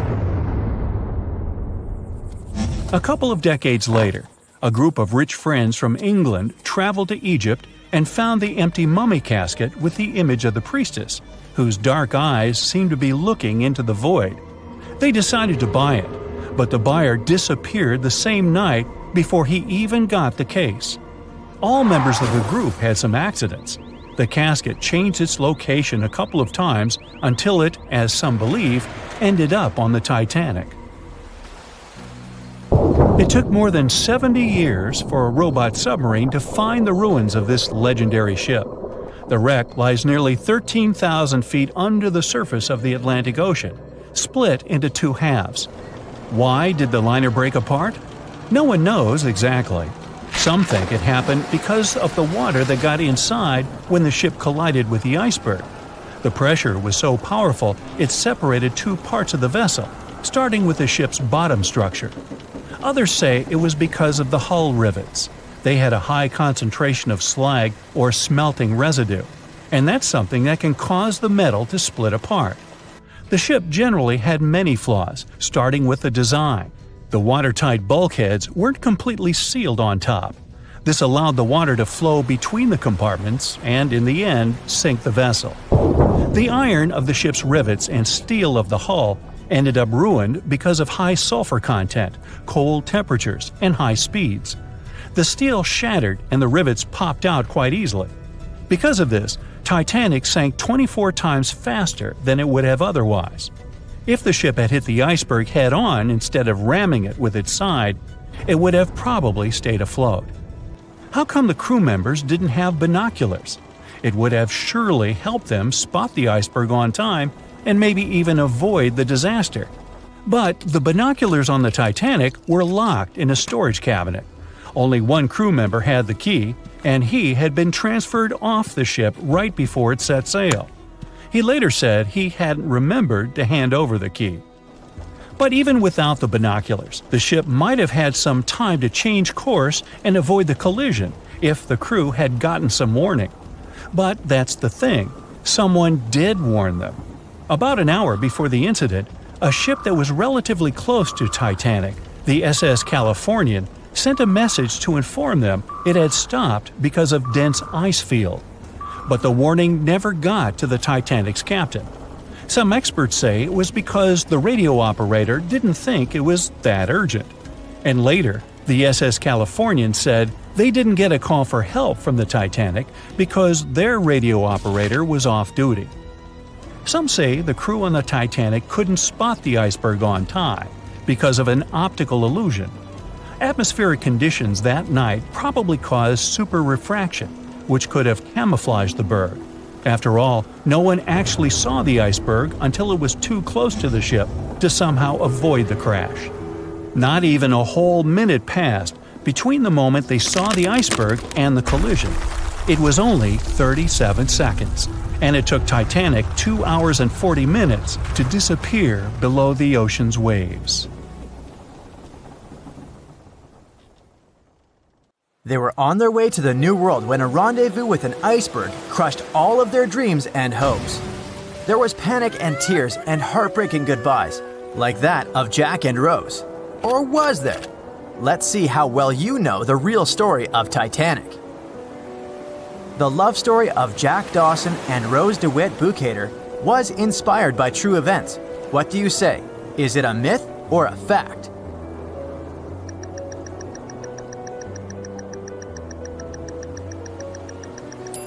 The most emotional Titanic love story was actually all made up by the screenwriter and director of the famous movie, James Cameron. Some passengers featured in the movie were real though, and by a mere coincidence, there was a J. Dawson on board. His name was Joseph, not Jack, and he worked as a coal trimmer. The most expensive object lost with the Titanic was a painting by Pablo Picasso. What's your take on this one?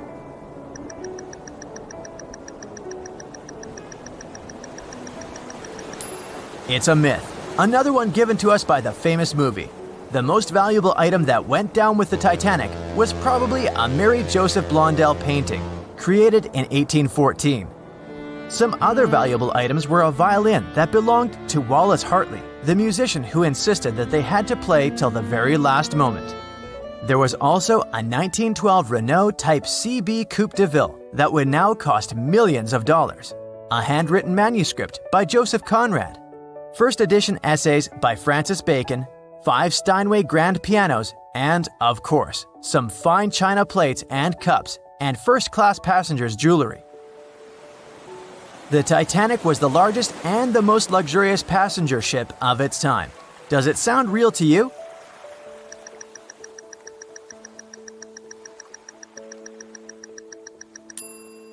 Yep, it's totally true. In April 1912, the Titanic was the largest ship ever built.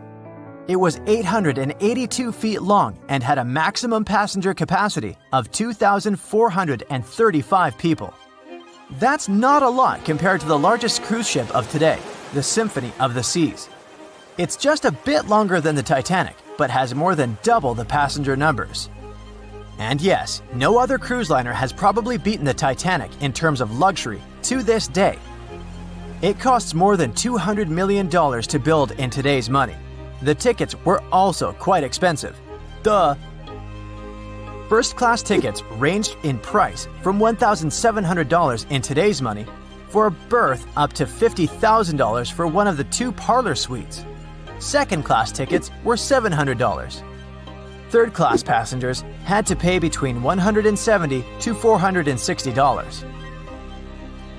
Most of the passengers of the unsinkable ship managed to survive. True or false?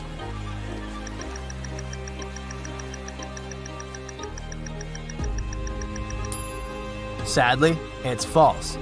Only 37% of all the passengers actually survived the meeting with the Titanic.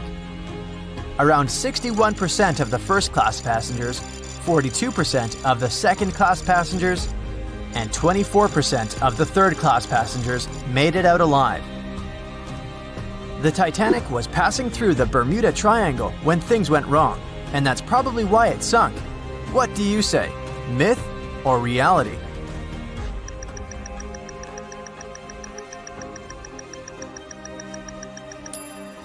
It's 100% a myth. The Titanic never even came close to the Bermuda Triangle. The liner sank about 400 miles south of Newfoundland, which is a huge distance to the north of Bermuda, the infamous area where ships and planes disappear without a trace. We might have the moon to blame for the sinking of the Titanic. True or false?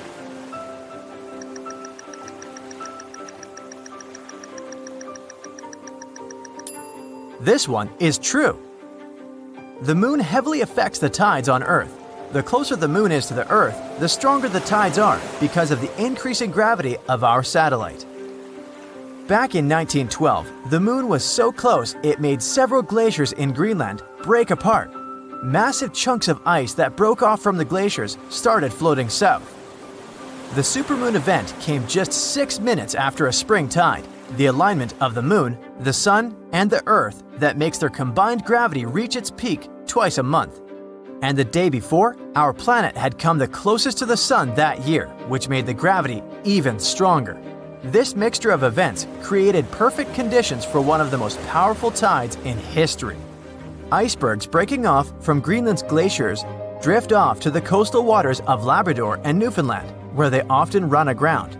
To move on, they need to either melt and become lighter or catch a high tide that would carry them further. The 1912's tide was as high as it gets. So they shifted many shipping routes south because of the huge amount of icebergs. but not the Titanic, of course, as they believed it was unsinkable. It took 4 hours and 40 minutes for the Titanic to sink. What do you say?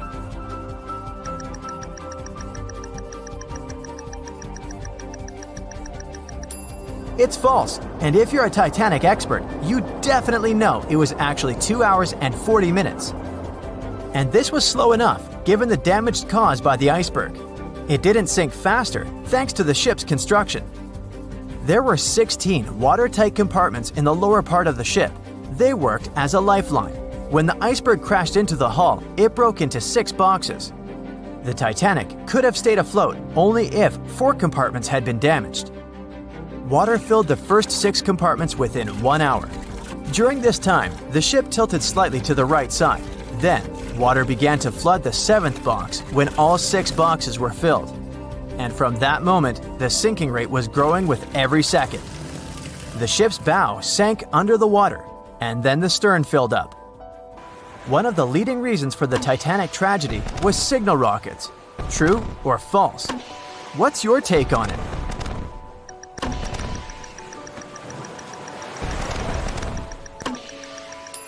This one is true. When any ship sinks, the crew members must release red flares. It's a signal to all nearby ships that someone is in trouble. But for an unknown reason, someone put white lights in the Titanic's rocket box. When the ship crashed into an iceberg, the crew members released white flares. Another ship, SS Californian, was nearby at the time. Its captain knew the Titanic was going through a dangerous iceberg area. The crew of this ship didn't see the Titanic in the dark, but they noticed white rockets. Radio communication between the vessels didn't work. The SS Californian operator turned off the receiver. The Californian captain felt that something was wrong, so he sent a Morse lamp signal to the Titanic. But it was too late. The ship was already underwater, so no one could respond. Another ship, Samson, was sailing alongside the Titanic. It drifted with lights off since it was catching seals, and that's not legal. When the captain saw the Titanic's white rockets, he thought it was the Coast Guard. So Samson sailed away as fast as they could. They realized they had abandoned the drowning passengers once they made it to Iceland and learned the horrible news. In 1996, one expedition managed to raise the Titanic from the ocean floor. Do you believe it?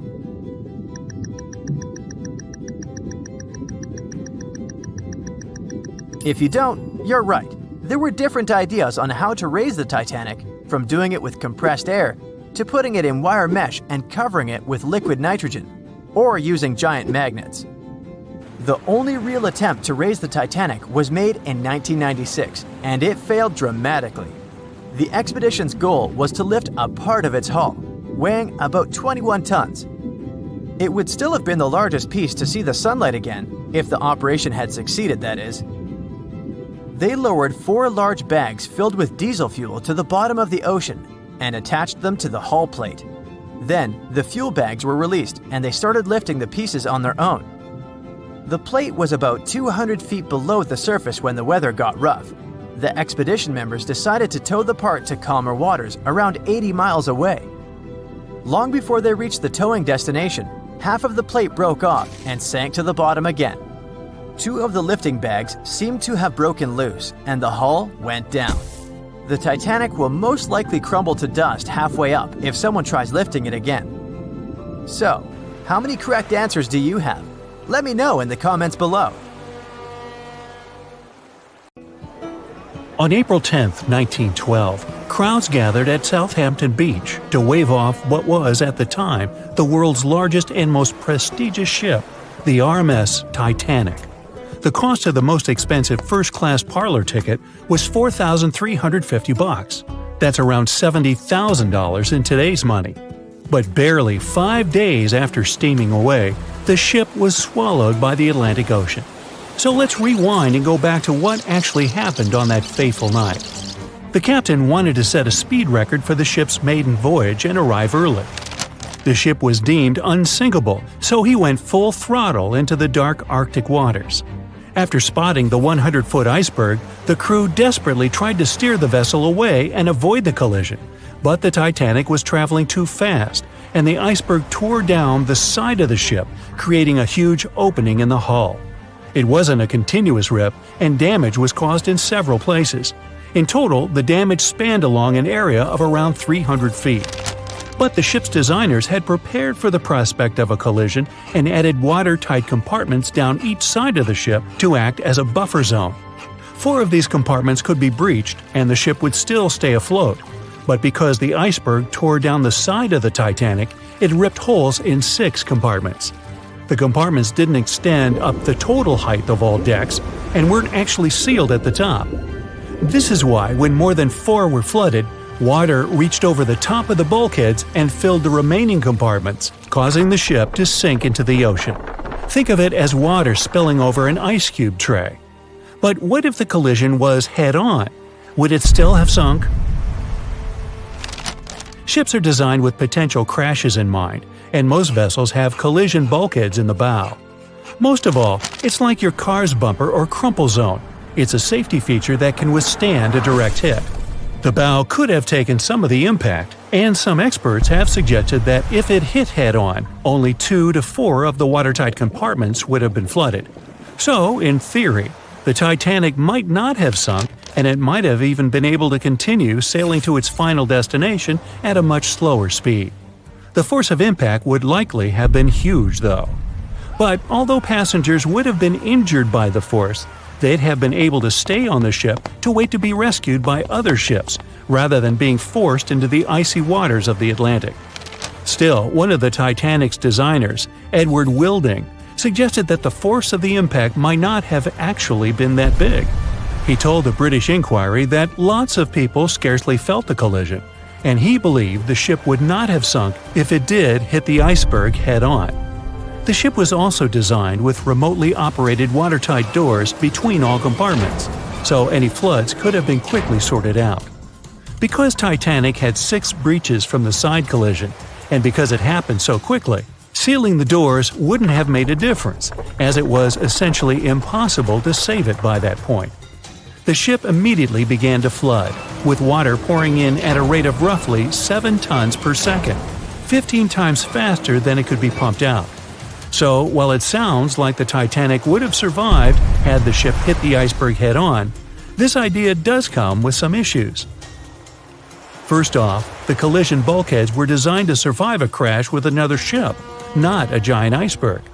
If 2 ships collided, both would absorb some of the impact in their bulkheads, sharing the impact and likely staying afloat.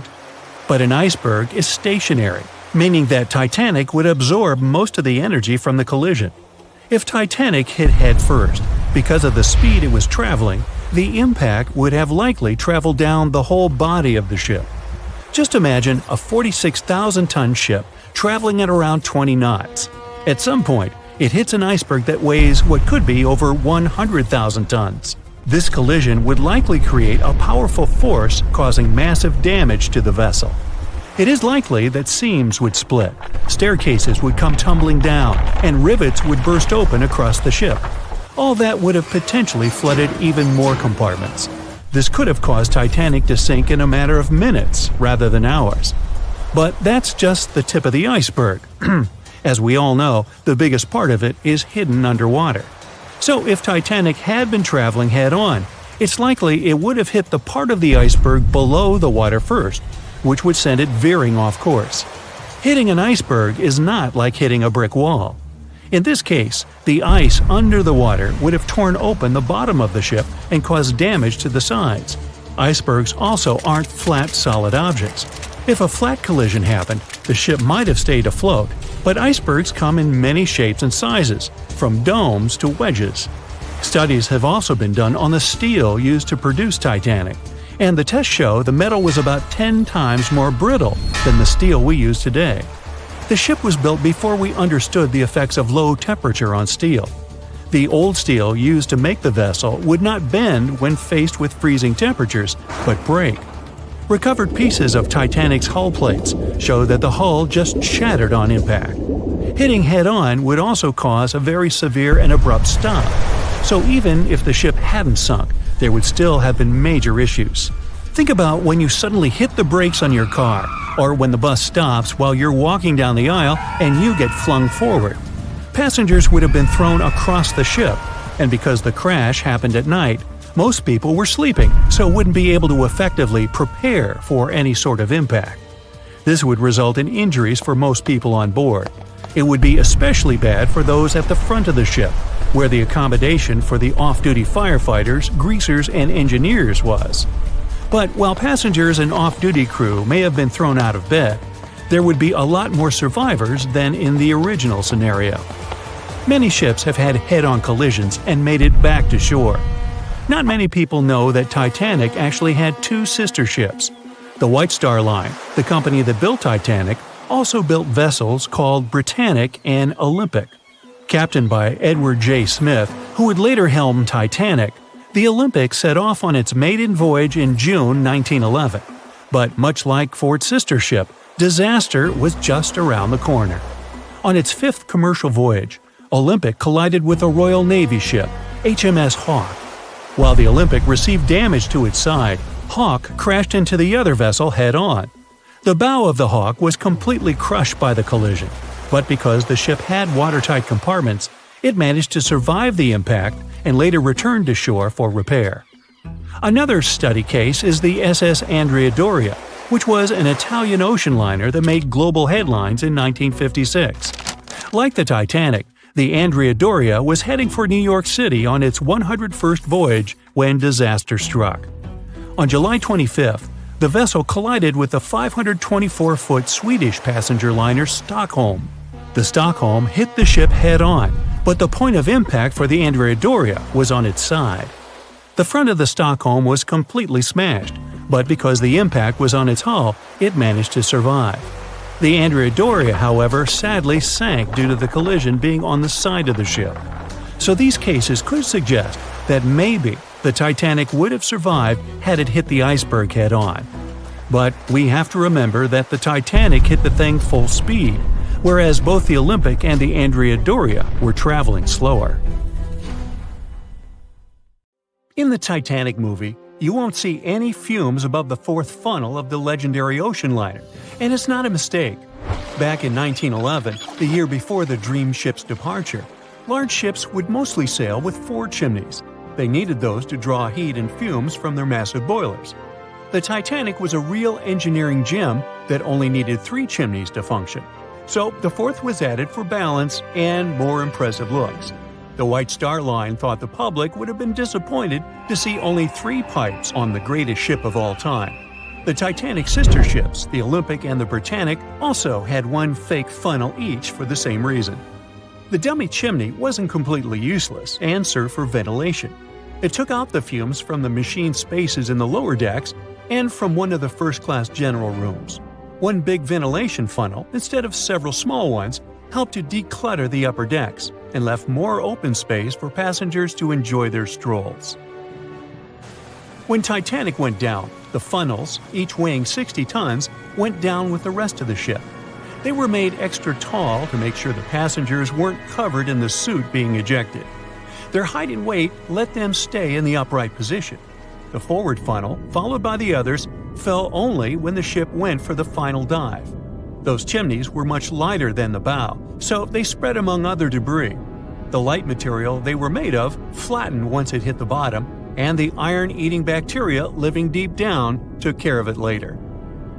The bow of Titanic remained intact when it hit the seabed, but the stern was completely mangled. When the famous ocean liner hit that iceberg, things got really messy. It took the future movie star a whole 2 hours and 40 minutes to submerge completely. The collision let water flood 6 out of 16 watertight compartments. As the water gushed into the starboard side, the ship started to tilt down in the front and a bit to the right. By midnight, the damaged compartments were spilling water into others, and it was chaos because these compartments were only watertight horizontally.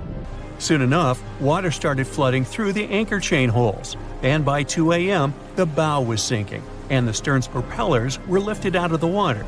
The ship kept flooding until the moment the bow went underwater, and the stern shot up almost 45 degrees. The weight of those massive propellers stressed the ship's midsection. The steel just couldn't handle it and failed. Survivors described that moment as some loud noise, like breaking china or falling gear. That was the Titanic's upper structure giving in.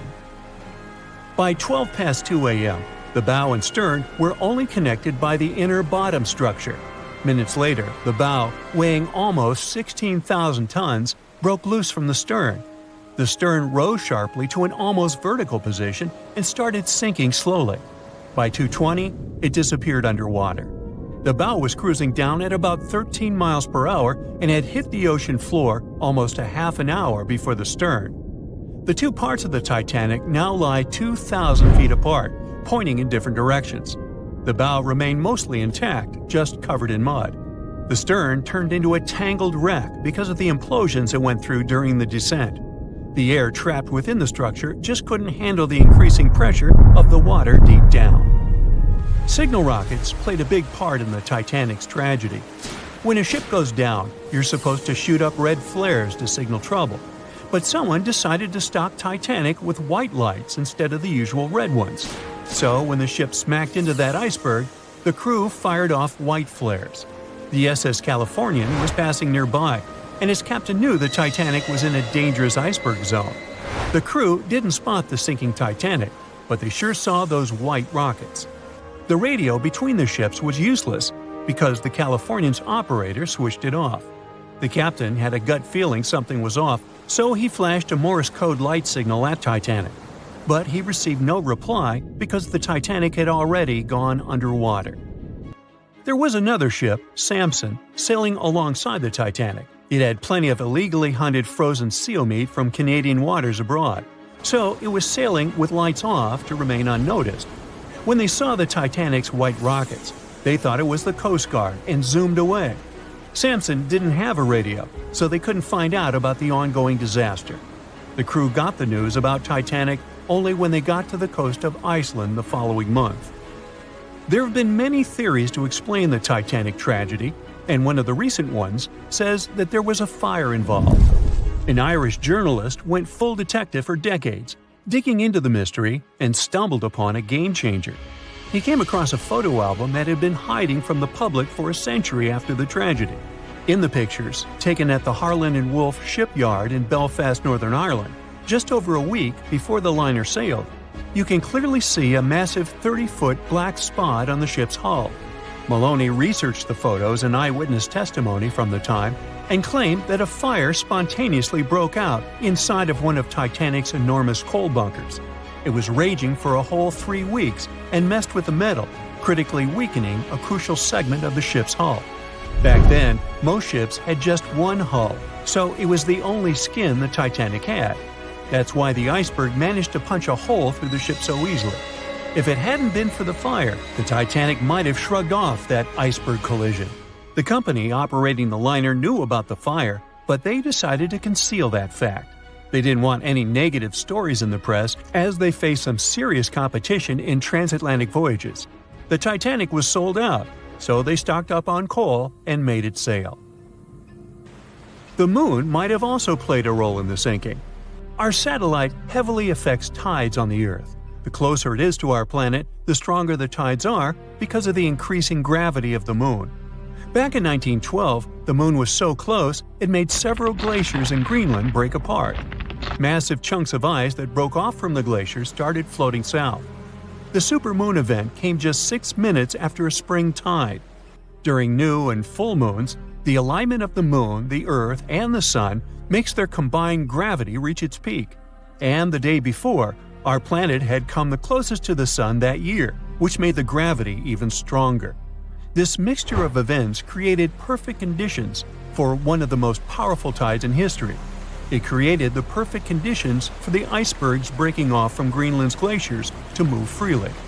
Opponents of this theory say that the difference in tidal force wasn't actually that big, and it couldn't have been the main cause of the sinking. The iceberg tore down the side of the ship, leaving a huge opening in the hull. It wasn't a continuous rip, and damage was caused in several places. Some experts believe the ship would have survived the iceberg if it had hit head-on. The Titanic had watertight compartments designed to prevent flooding in case of a collision. Only the first 3 or 4 of these compartments would have been flooded. This could have helped save a lot of lives. Supporters of this theory put the blame for the disaster on First Officer William Murdoch. Huge, fast-moving ships don't just turn in a matter of seconds like a speeding car. It takes minutes. When Murdoch realized the collision was inevitable, he tried dodging left to avoid a direct hit. But despite his efforts, the ship still collided with the iceberg. You know the rest. Can you guess how many theories of the Titanic's sinking exist?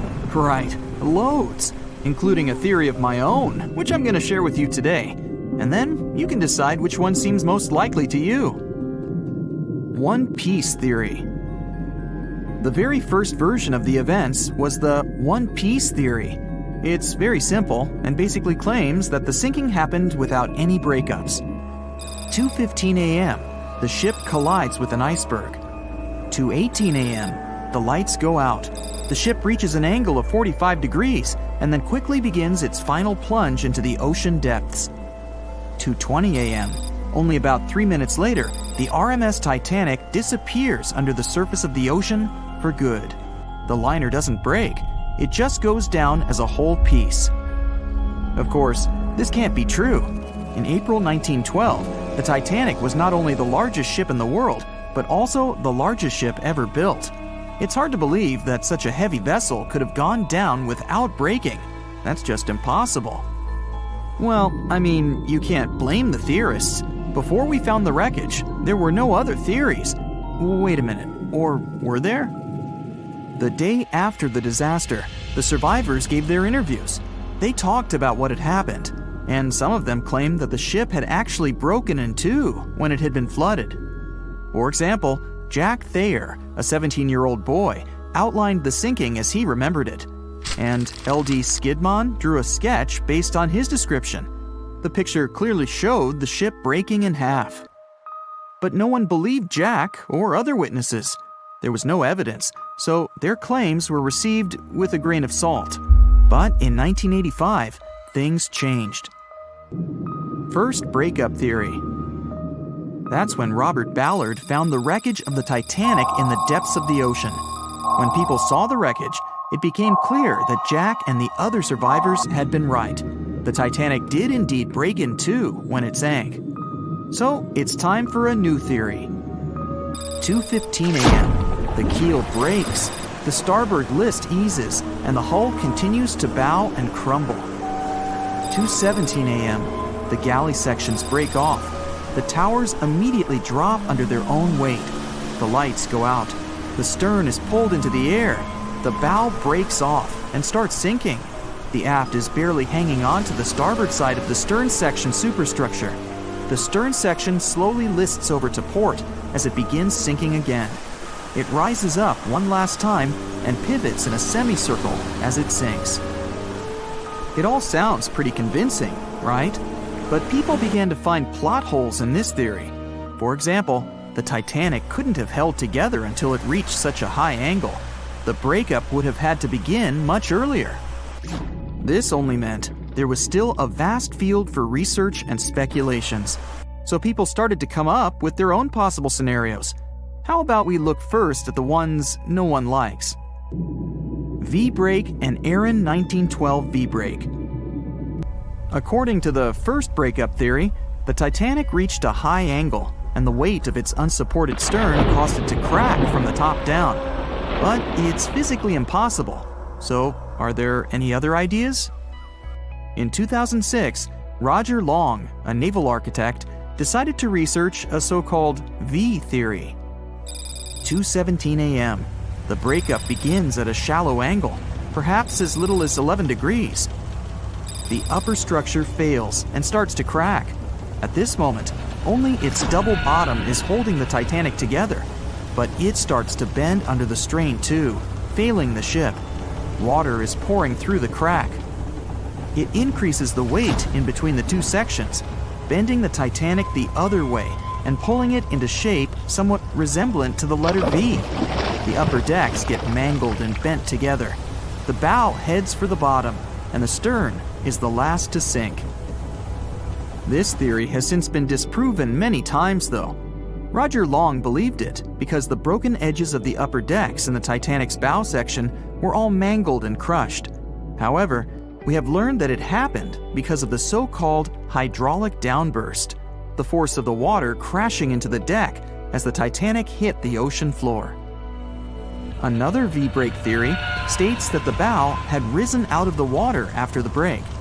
This theory was mainly peddled by one former Titanic enthusiast. But not only has this theory been proved to be physically impossible due to the bow's incredible mass, it was also inspired by incorrect information. Remember Jack Thayer? Well, it was based on his sketch and the words of a couple of passengers.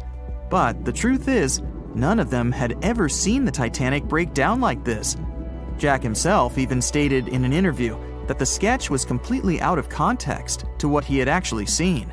It was drawn by a passenger on the Carpathia, the ship that received the Titanic's distress signal and came to its aid. It couldn't be used as evidence. Now that we know this, let's move on to the theories that most people believe in. James Cameron's banana peel theory. Who hasn't seen the legendary movie about the Titanic, right? It became the leader of the 70th Academy Awards ceremony in the number of nominations and awards, and deservedly so. But did you know that James Cameron had been interested in the Titanic for many years and studied the ship's history? His books and research are very detailed, and he even came up with his own version of the events. It's called the banana split theory, and this is actually what you could see in the movie. Here's how it goes. The Titanic reaches a 23-degree angle and fractures down to the keel. The double bottom acts as a hinge as the stern falls down. When the double bottom fails, the bow and the stern separate. The stern lists to port, standing vertically, and then begins to go underwater. This theory is the most scientifically accurate one, along with Roy Mengott's theory. Wait, who's Roy Menggott? Menggott theory. Roy Menggott was an engineer who came up with the most plausible theory for the time being. 2:17 a.m. The lights go out on the Titanic. At this moment, the ship is at an angle of 20 to 23 degrees. Suddenly, the vessel snaps in two just around the third funnel. It causes the stern to settle into the water. The keel fails first. The draft and lower hull are crushed and break apart. Water surges into the bow and stern of the ship through the huge cracks, causing the bow section to sink beneath the waves. The stern rises up to the angle of 70 to 90 degrees, and then it sinks too. This theory seems to make the most sense, but it's quite controversial. The survivors who saw the breakup stated that the stern had settled back with the bow completely missing. Mengott's theory, however, contradicts that statement, while James Cameron's scenario takes this into account. Are you thinking what I'm thinking? The truth must be somewhere in the middle. My version. Now, as promised, I'll provide you with my version of the events. Well, it's not really my theory, more like a combination of Roy Mengott's and James Cameron's ones. I believe that James Cameron was right about the breakup. 2:17 a.m. The ship is at a high angle. The lights go out. Then it snaps into two pieces. The bow starts sinking. The double bottom is still attached to the stern for a minute or so. Once the double bottom fails, the two parts separate and the bow goes down. Then, as Mengott said, the stern rises up at a high angle, and then it begins to sink vertically. It might have actually happened because the survivors stated that they had seen a clean break. This means it couldn't be hidden. And they had also seen the stern staying vertically in the air for a long enough time, probably a few minutes, before disappearing. Anyways, all of these are just speculations. Regardless of how the Titanic broke apart and sank, it was a great tragedy. It's already been 110 years since the Titanic collided with an iceberg and sank. Did you know that in 2022, the Blue Star Line Company is completing the construction of an exact replica of the Titanic? Called the Titanic II liner, the ship will be sent sailing along the same route with 2,400 people on board. Let's hope that everything goes well for them. Meet Arthur John Priest. No, he isn't famous for being a painter or for discovering some long-lost treasure. He didn't invent some cool gadget or break any world records. No, Arthur John Priest is famous simply for being unsinkable. Proving one can be both lucky and unlucky at the same time, Priest was involved in and survived several mishaps at sea, including the fateful maiden voyage of the Titanic. Priest was not a rich man interested in sailing for pleasure. He was part of the working class, employed as a stoker or fireman, stuck for hours within the hot bowels of large steam-powered vessels. His job was dirty and difficult. He was responsible for keeping the furnaces lit, feeding them coal to ensure enough steam was produced for the engines to work. He had to be careful about not overheating the system or setting fire to the whole ship. The furnaces had to be carefully watched and constantly fed. He breathed it all in a while, working and fighting with the sweat and the dirt. He would often work shirtless because of the heat and was always covered in black coal dust. And when he finally had a break, his shared living quarters were nearby in the same part of the ship. He must have been good at his job, though, because he had no trouble finding work. But wherever he went, bad luck seemed to follow. The first incident was a mild one. As a young man, Priest worked on the RMS Asturias. The passenger liner first set sail in 1907, traveling between Southampton in the UK to Buenos Aires in Argentina. At some point during its maiden voyage, the ship suffered a small collision. The damage was bad enough that the ship returned for repairs. Thankfully, there were no reports of any serious injuries. Priest, unfazed, simply went to work on another ship, but his bad luck lingered on the Asturias. In 1914, the Asturias became a hospital ship, helping care for sick men and women around Europe while bringing them home to England. But in March 1917, at just around midnight, the ship was struck by a foreign object. Its hull was breached and the engine room flooded. The captain ordered everyone to abandon the ship, sending crew, patients, and health staff scrambling for the lifeboats. The vessel was still moving, powering through the water because the main controls, located within the flooded engine room, could not be turned off. The captain refused to leave the ship while people were still trying to escape. He was able to aim the Asturias towards Bolt Head, where it finally hit land and couldn't sink. The remaining lifeboats were lowered and the final survivors made it to safety. When they studied the damage on the ship later, the Asturias was declared a total write-off. It might be hard to pin this particular disaster on Priest. After all, he wasn't even on the ship at the time. But it seemed that many of the ships on which he served were destined for trouble. His bad luck followed him to his next job on the RMS Olympic, a massive ocean liner. The Olympic was big. In fact, it had been designed and built as part of the fleet that included the Titanic. But with size came sacrifice. The Olympic was great at moving in one direction, but very difficult to handle when it needed to turn. It was September 1911. The Olympic was trying to alter its course. The Hawk, a smaller ship sailing nearby, didn't give the larger vessel enough room to maneuver, and the two slammed into each other. Because the Hawk was engineered to deal with potential confrontations when out at sea, its reinforced bow tore through the Olympic. Two large gashes appeared on the ocean liner's side. The propeller shaft was badly twisted, and worse, the ship began to take on water. Somehow, the Olympic made it to shore without sinking, and nobody was seriously hurt. Priest had no idea that this was just a small taste of what his future held for him. He next found employment on a brand new ship, a better ship, an unsinkable marvel that was said to be the biggest vessel to have ever been built. Yes, he was going to work on the Titanic. And what a job! It took 29 boilers, requiring 850 tons of coal a day to produce enough steam to power the Titanic. Priest was just one of 150 stokers toiling away in the ship's underbelly, keeping those fires burning day and night. He made around $30 a month. But on April 14, 1912, he would find himself flung from a world of extreme heat to one of blistering cold. At approximately 11:35 p.m., the crew spotted an iceberg. The Titanic tried to avoid it, but the alarm had been sounded too late.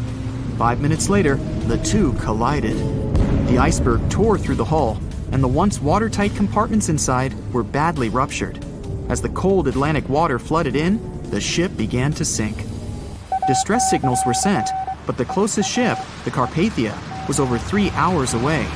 In the dark of night and stuck in the middle of nowhere, the crew and passengers panicked. Those who could scrambled for the lifeboats. Others jumped into the icy waters.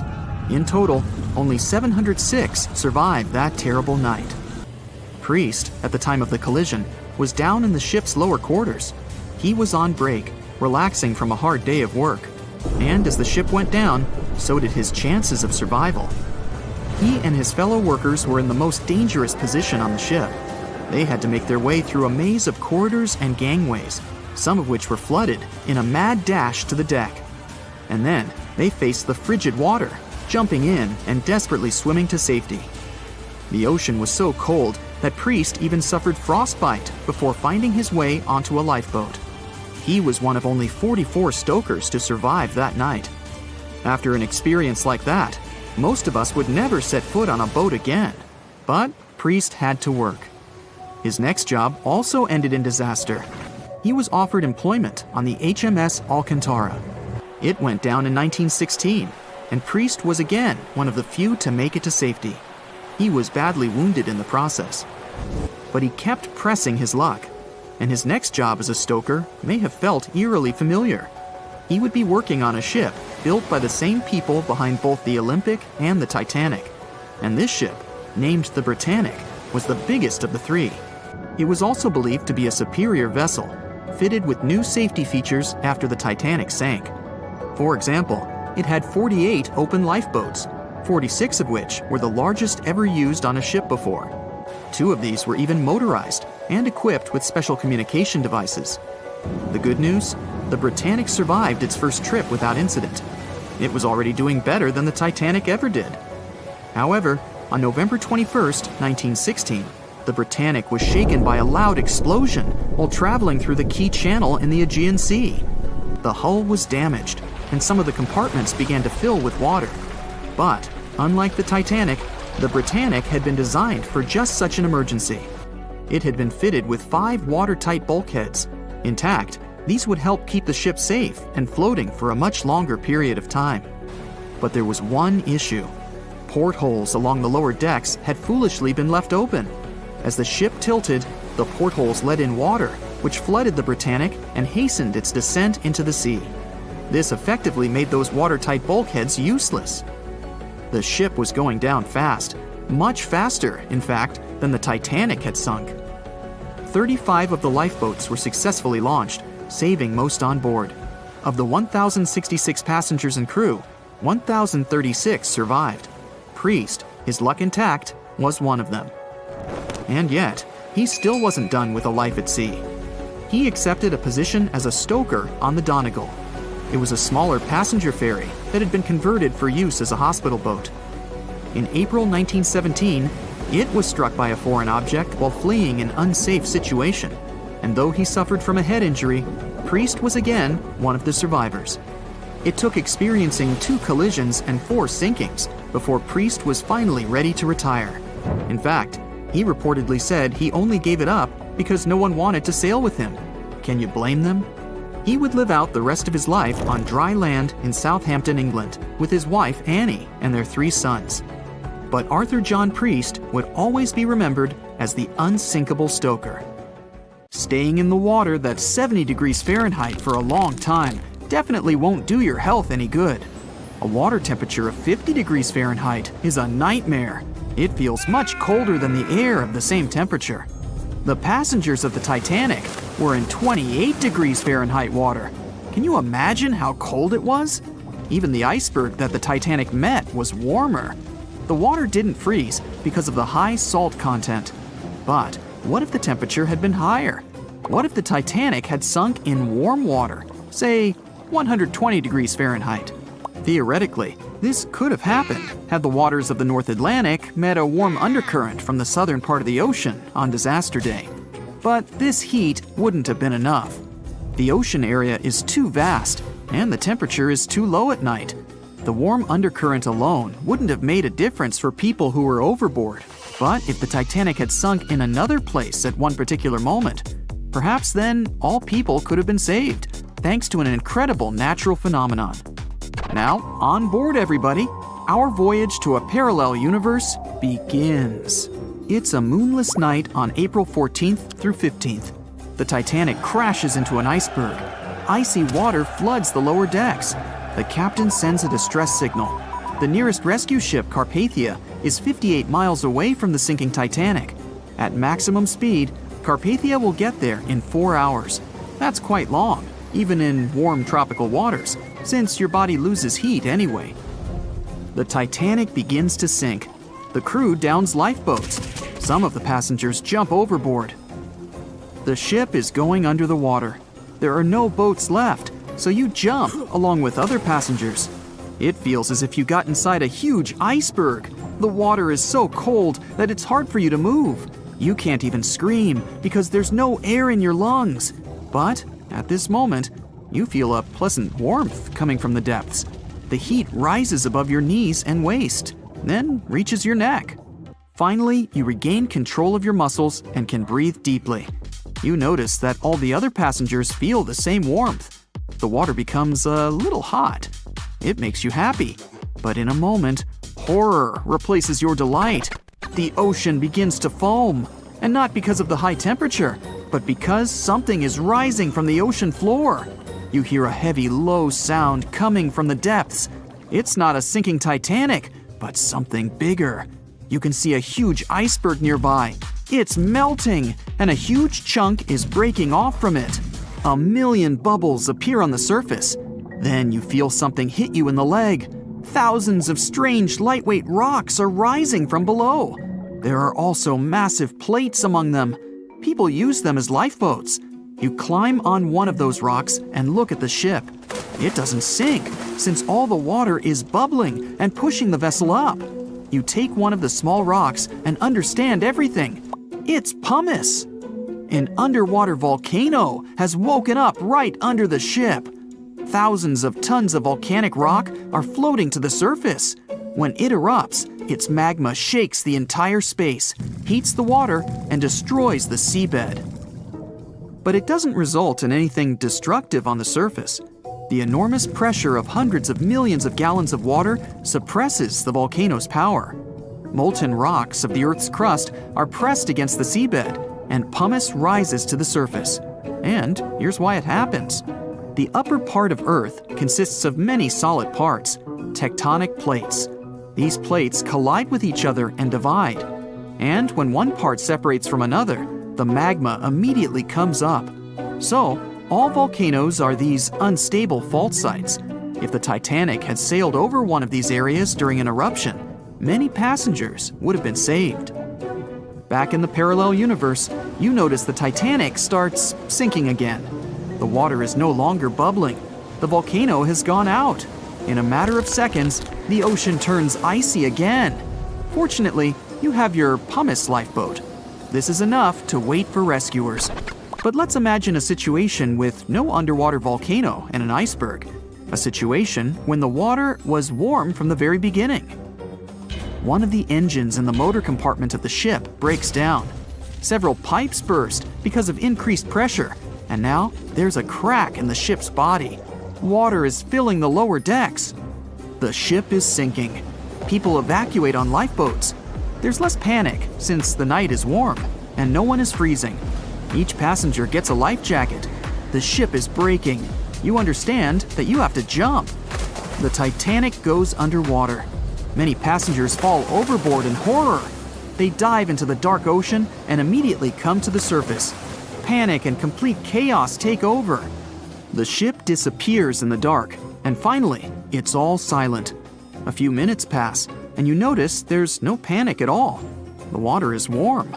Almost all passengers have life jackets. Someone is floating on the wooden shipwreckage. After a couple of hours, the water no longer seems so comfortable. The ocean takes away your body heat. To keep warm, passengers swim closer to each other in a tight circle. Yeah, now it's quite possible to wait for another couple of hours till the rescuers come. People on lifeboats sail closer and take those who freeze on board. Passengers take turns. 20 minutes in the water, then 20 minutes in boats. It's essential not to take your clothes off. Even a wet outfit helps keep your body warm for longer. And when it seems that everyone is saved, somebody screams. A girl in a boat looks scared. She trembles with fear and points her finger into the black water. Passengers try to see what's there and notice a triangular fin. 1, 2, 3. There are so many of them! The noise of the sinking ship has attracted a group of sharks, and now they are circling the survivors, hoping to satisfy their hunger. They're swimming slowly. It doesn't look like they're going to attack. But you should keep your eyes open, as these fish are some of the world's most aggressive and dangerous sharks, the bull sharks. They can be agile, fast, and unpredictable. They don't swim in the cold waters of the Atlantic, but the water in this parallel universe is perfect for them. The sharks are strong and sturdy. They create the illusion of slowness to relax their prey. They're called bull sharks because of their short, blunt muzzle, like that of a bull, and they like to hit a target or other sharks with their forehead. Several fish are ramming boats. Someone falls into the water. Fortunately, people help them back on board. The sharks aren't going to retreat. Chaos and panic ensue. People are screaming and splashing the water with paddles to scare away the fish, but it doesn't help. One of the sharks opens its toothy mouth and clings to a boat. At this moment, you notice more fins nearby. A pack of great white sharks arrives at the party.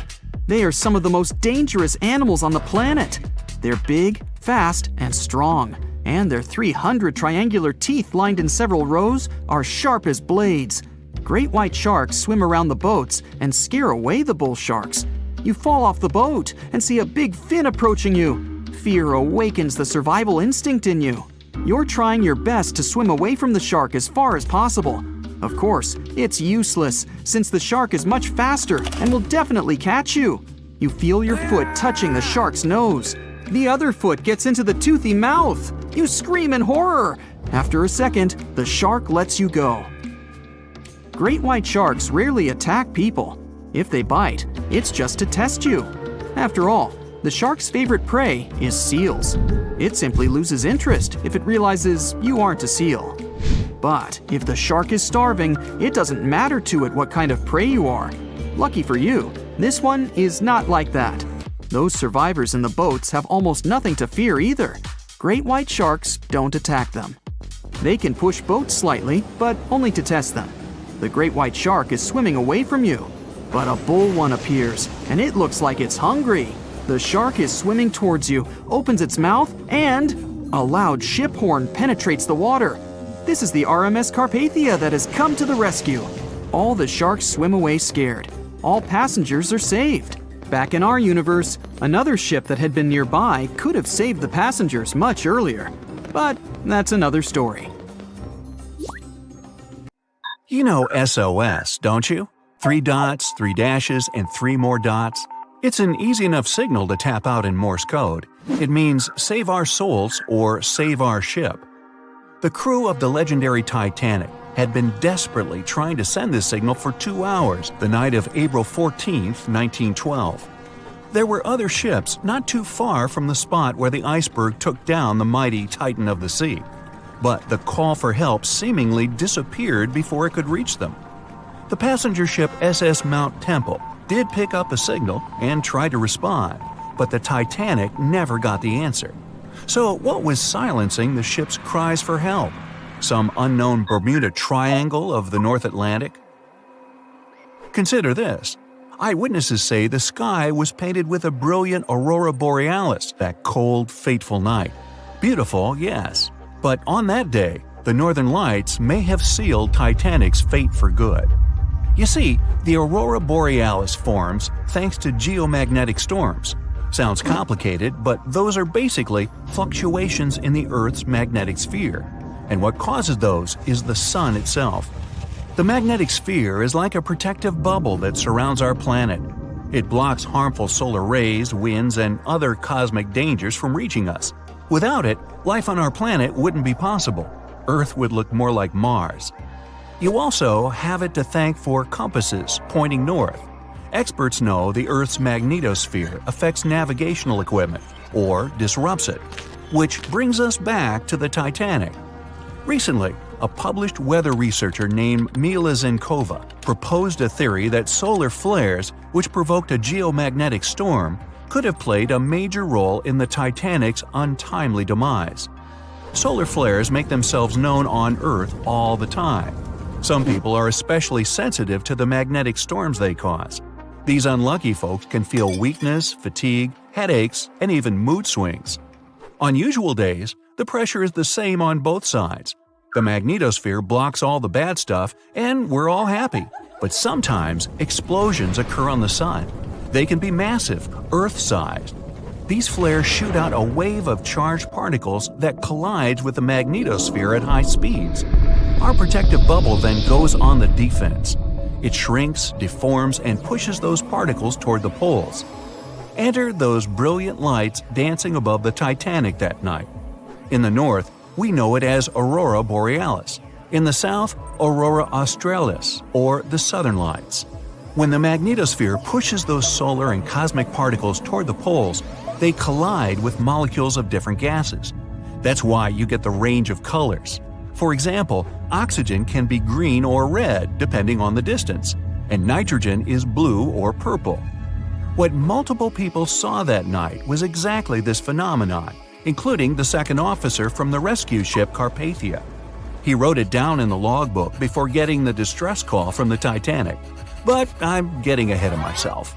Auroras are a visible sign of a geomagnetic storm. Now, about navigational equipment. This applies to satellite and radio frequency devices. Remember, they didn't have iPhones back in the Titanic days, so the average person couldn't notice their gadgets going haywire. But navigational devices and wireless telegraph did exist and were actively used. Rewind back to the Middle Ages, when sailors noticed that, on some days, compasses wigged out. The arrows spun in all directions, and people back then had no idea why. It wasn't until the 18th century when French scientists found out that such problematic days occur at the same time as black spots appearing on the sun. Solar flares, the mystery was solved. Now, the Titanic had the most advanced, well-known radio equipment at that time. They tested it thoroughly to make sure it worked for distances up to 2,000 miles away. Titanics passed them all. On April 10, 1912, the massive liner left Southampton and set off for New York. The very next day, the crew started getting the first reports of drifting icebergs and ice fields. They put dots on the map to mark the coordinates and let out a sigh of relief. All the troublesome spots were north of the Titanic's planned route. But after a couple of days, the warnings were moving farther and farther south, encroaching on the majestic ship. On April 14th, Captain Edward Smith decided to change course to the south in hopes of bypassing the ice. This ended up being a huge mistake. Enter the magnetic storm. If it was throwing the navigation equipment off, even by a tiny error of half a degree, the captain could have been mistakenly taking the ship right toward a cluster of icebergs. What's even worse, the radio operators ignored warnings coming from other ships. That, or they simply forgot to hand them over to the captain. As hired contractors from the radio company, they were more interested in transmitting paid telegrams from passengers on that luxurious liner. The radio transmitter kept going out of order that evening, probably because of all this private traffic. When it was finally fixed, operator Jack Phillips received another message from the SS Californian at 10:30 p.m. Their operator was trying to warn Phillips about the coordinates of drifting icebergs, but he paid them no attention. He was nervous and in a hurry. Was the magnetic storm to blame for his frayed nerves and bad mood? We can only speculate. But as you know, some people are more sensitive to these things. The weather was fine, the ocean was calm, the water was smooth as glass. Despite all the warnings, the ship continued to sail at a maximum speed of over 22 knots. An hour later, Titanic collided with the infamous iceberg. On April 15th at 12:14 a.m., in the middle of the night, Titanic's operators started to transmit the first emergency signals. The SS Californian was sailing just 20 miles from the Titanic. They could have easily come to a quick rescue. But 10 minutes before the disaster, the Californian's radio operator had gone to bed. He was the only one who understood Morse code on the ship.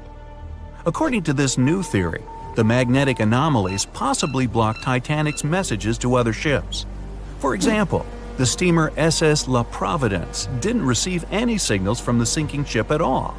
Yet they were still getting transmissions from another giant, the Olympic, which was 500 miles from the Titanic. That night, the signals were acting strange.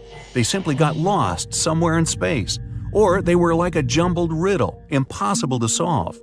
The SS Mount Temple did get a message and rushed to Titanic's aid. But as fate would have it, the rescue ship got stuck in ice. She did arrive at Titanic's last known coordinates, but the luxury liner was nowhere to be seen. So were the coordinates accurate at all? The steamer Carpathia was about 60 miles away. At 12:30, their radio operator told the Titanic's crew they were rushing to help. The ship famous for coming to the aid, Carpathia was going full steam ahead. But here's the odd part. At first, they headed to the wrong spot. The magnetic storm could have thrown its equipment off. Good news is the steamer did end up reaching the right place when they saw the lifeboats full of passengers. Interestingly, once she reached land, the Carpathia didn't have any problems with her equipment. The blackout happened just around the wreckage site. The following investigation blamed radio amateurs for blocking signals. We now might know otherwise. Zinkova explains that at that time, they didn't know exactly how and to what extent the sun influences the Earth. No one could have guessed that the sun could tamper with these massive ships' navigational equipment, especially one that had the best of the best at the time. There's another theory that even the moon could have played a role. Some researchers claim that in January 1912, our natural satellite was closer to the Earth than usual. It caused very strong tides and raised the sea level. Every year, icebergs break away from Greenland and stop around Newfoundland. But not that year. The increased water flow pushed them further for 3 months. And come April, they were right in the way of transatlantic ships. Unfortunately, it was a recipe for disaster when it came to the mighty Titanic. No one could ever have imagined that the unsinkable Titanic would collide with an iceberg, except for one man, William Thomas Stead. Well, not directly, of course. It's not like he jolted out of bed one day, envisioning the fall of the Titanic. Rather, he wrote an empowering short story called How the Mail Steamer Went Down in Mid-Atlantic by a Survivor on March 3, 1886, 26 years before Titanic sank. Okay, let's do a super quick recap. Titanic was traveling from Southampton to New York in April 1912 in the North Atlantic. The ship hit an iceberg, and less than 3 hours later, it was completely underwater. Out of 2,208 people on board, just 706 survived due to the limited number of lifeboats and icy cold water. Another passenger ship, Carpathia, heard the distress call, picked up the survivors, and brought them safely to New York. The short story William Stead wrote was about Thomas, a British sailor, who got on a passenger liner bound for the U.S. At one point, the protagonist realized there weren't enough lifeboats for everyone on board the ship in case something happened. A couple of days later, heavy fog covered everything in sight. Luck was not on the liner's side, and it collided with a stray ship, just like Titanic struck an iceberg. Only 200 out of the 916 people made it safely to the U.S. The main character managed to survive by jumping into the water and climbing into one of the lifeboats. Now, you'd think that the story riled up everyone in the industry to add extra lifeboats on ships. But sadly, it received very little attention when it was published. Even more tragically, William Thomas Stead was on Titanic when it sank, and he didn't make it. The survivors who knew Stead mentioned that he had always been cheerful and had loved to chat during meals. He complimented the ship's design and how sturdy it was. Witnesses also talked about how he had been helpful when the ship had been sinking, having given his life jacket to someone else.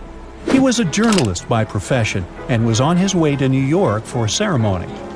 One of his most important contributions to modern journalism was the use of illustrations in every newspaper article.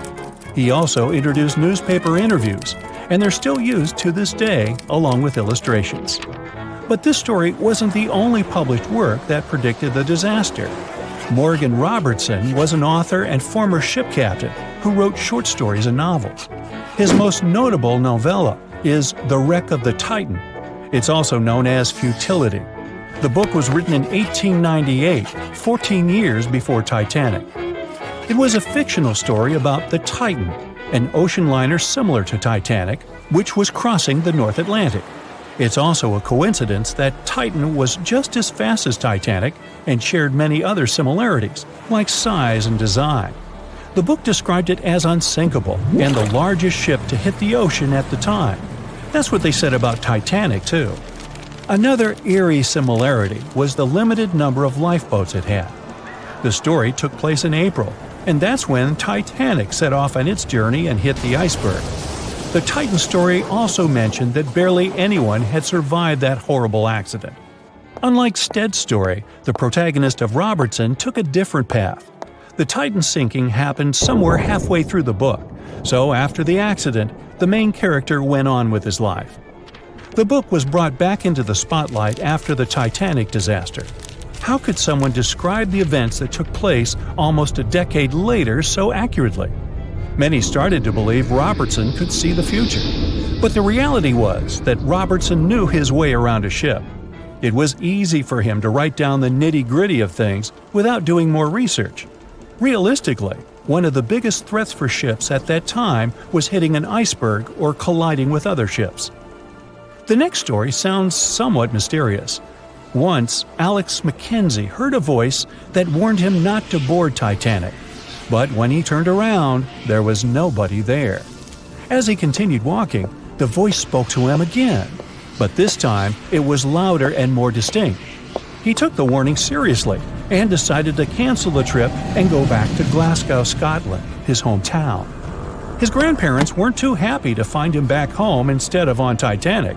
After all, the ticket was very expensive. That disappointment very soon disappeared when they heard that the ship had struck an iceberg.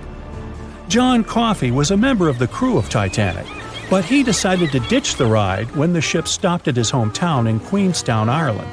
His inner voice told him to get off the liner, and he did. He was only 23 at the time, and for someone his age, it could be a major career boost and an opportunity to grow. Despite the horrible tragedy, the guy signed to work with the RMS Mauritania just months after the Titanic sinking. Talk about commitment. Some added info was revealed about what may have contributed to the fall of Titanic. The constructors insisted that the ship was unsinkable, but many people later theorized that the vessel's steel plates had been too frail for the freezing Atlantic water. It may have caused the rivets to pop, allowing ocean water to seep inside. Another theory is that there may have been a fire in the hull of the Titanic that had been raging for 3 weeks before the voyage. The fire softened the steel, allowing the iceberg to cut through it like a hot knife through butter. Some pictures before the ship set off on its journey show black marks on the hull, which could have been caused by fire. Either way, the iceberg would have caused significant damage in any case, no matter if there was a fire or not. Some people also blame those who designed the Titanic. The ship was built with large joints at the bottom, which probably snapped easily during the collision. Of course, these are all theories, but we know for a fact that the iceberg was the main character of this drama, and that the works of Stead and Robertson should have been taken seriously. Either way, this should be a lesson for the future, helping to prevent similar tragic accidents. By the way, ocean liners and passenger ships wouldn't exist if it hadn't been for Thomas Newcomen. In 1712, he invented a steam engine that was so strong it could produce enough energy to power a ship. And a century later, in 1819, the first steamship traveled across the Atlantic Ocean to Liverpool, UK. It only took the vessel 29 days to cross the ocean. The passenger ship industry boomed in the early 1900s when it became easier for people to move to America or go on holidays. As decades rolled by, the use of aircraft stole the spotlight from passenger ships since planes were faster and more efficient. Nowadays, it's quite rare for a passenger ship to collide with anything in open water. Modern technologies can detect anything that can pose a threat and even predict stormy weather. Cruise ships these days are giants compared to the vessels of Titanic's era. Modern ships can carry almost twice the number of passengers and have amenities folks back then could only dream of. Most cruise ships these days have several restaurants to choose from, multiple swimming pools, and game rooms to catch a break. If you're in the mood for some fun, you can watch live performances. Don't forget about the helicopter pad, because why not? Don't worry if you start feeling unwell. The in-house doctors are always there to help any passenger in need. And these ships are only going to get bigger. Putting Titanic and a modern cruise ship side by side is like comparing a Corgi to a Doberman. Back then, Titanic was the biggest and most cutting-edge vessel anyone could dream of. So, who knows what the future of cruise ships can hold? We might even have entire cities floating around. That would be a really big boat. It was the biggest ship ever built in its time, and it was supposed to be unsinkable. But within days of steaming out on its first voyage in 1912, the Titanic was gone beneath the relentless waves of the North Atlantic Ocean. And of its more than 2,200 passengers and crew, only 706 survived that dreadful night. Would a smaller ship have fared any better in the same situation? Did the size of the iceberg truly matter in the end? Was it a mistake for the ship to change course at the last minute as it tried to avoid impact? These are three questions that have people pondering, what if? We do know that Titanic was considered an engineering marvel in its day. Designed by Thomas Andrews for the British shipping company White Star Line, it was just over 880 feet long and 175 feet tall. Built with abundant space for 840 staterooms, a swimming pool, a squash court, a gym, and 2 dining rooms. But it was below deck that one of its most impressive new features could be found. Titanic's hull was divided into 16 compartments designed to be watertight. Up to 4 of these compartments could take on water in the event of a breach, with the remaining 12 helping to keep the damaged ship afloat. It was thanks to these compartments that the ship was regarded as unsinkable. Rumor has it that Philip Frank, White Star Line's vice president, even declared, "There is no danger that Titanic will sink. The boat is unsinkable, and nothing but inconvenience will be suffered by the passengers." On April 14, 1912, that proved to be mistaken when Titanic struck an iceberg. As ice ripped along the ship's hull, several of those watertight compartments ruptured. It took only 2.5 hours for Titanic to sink. Did the size of the iceberg that hit Titanic seal its fate? Would a bigger or smaller iceberg have made any difference? Icebergs come in a wide variety of shapes and sizes. They are pieces of ice that have broken away from glaciers or ice shelves in the Arctic and Antarctic, and are now wandering across the ocean until they eventually melt. One of the tallest icebergs ever found would have easily dwarfed Titanic. Discovered in 1957, it was 550 feet high. That's close to the height of the Washington Monument. Imagine ramming into something that big. Smaller icebergs, though, can turn out just as dangerous. Some are the size of houses and called bergy bits. Others, closer to the size of a car, are called growlers. These can be much harder for ships and boats to locate, making them more difficult to avoid. And though smaller, they can produce a lot of damage when hit. It's also critical to recall that icebergs are always bigger than they seem, with the majority of their mass lurking below the ocean surface. In fact, over 80% of an iceberg's volume is underwater. Most of its sharp, jagged edges cannot be seen. Roam too close, and you risk damaging your ship's hull. Because Titanic had little notice of its impending doom, a smaller iceberg, struck at the same angle, could still have been enough to bring that mighty ship down. Now, it's possible that had the iceberg been larger, it would have been spotted sooner. Titanic might have had time to alter course and avoid the impact. But missing that one iceberg would not have guaranteed Titanic's safety. It was traveling in a dangerous stretch of the Atlantic called Iceberg Alley.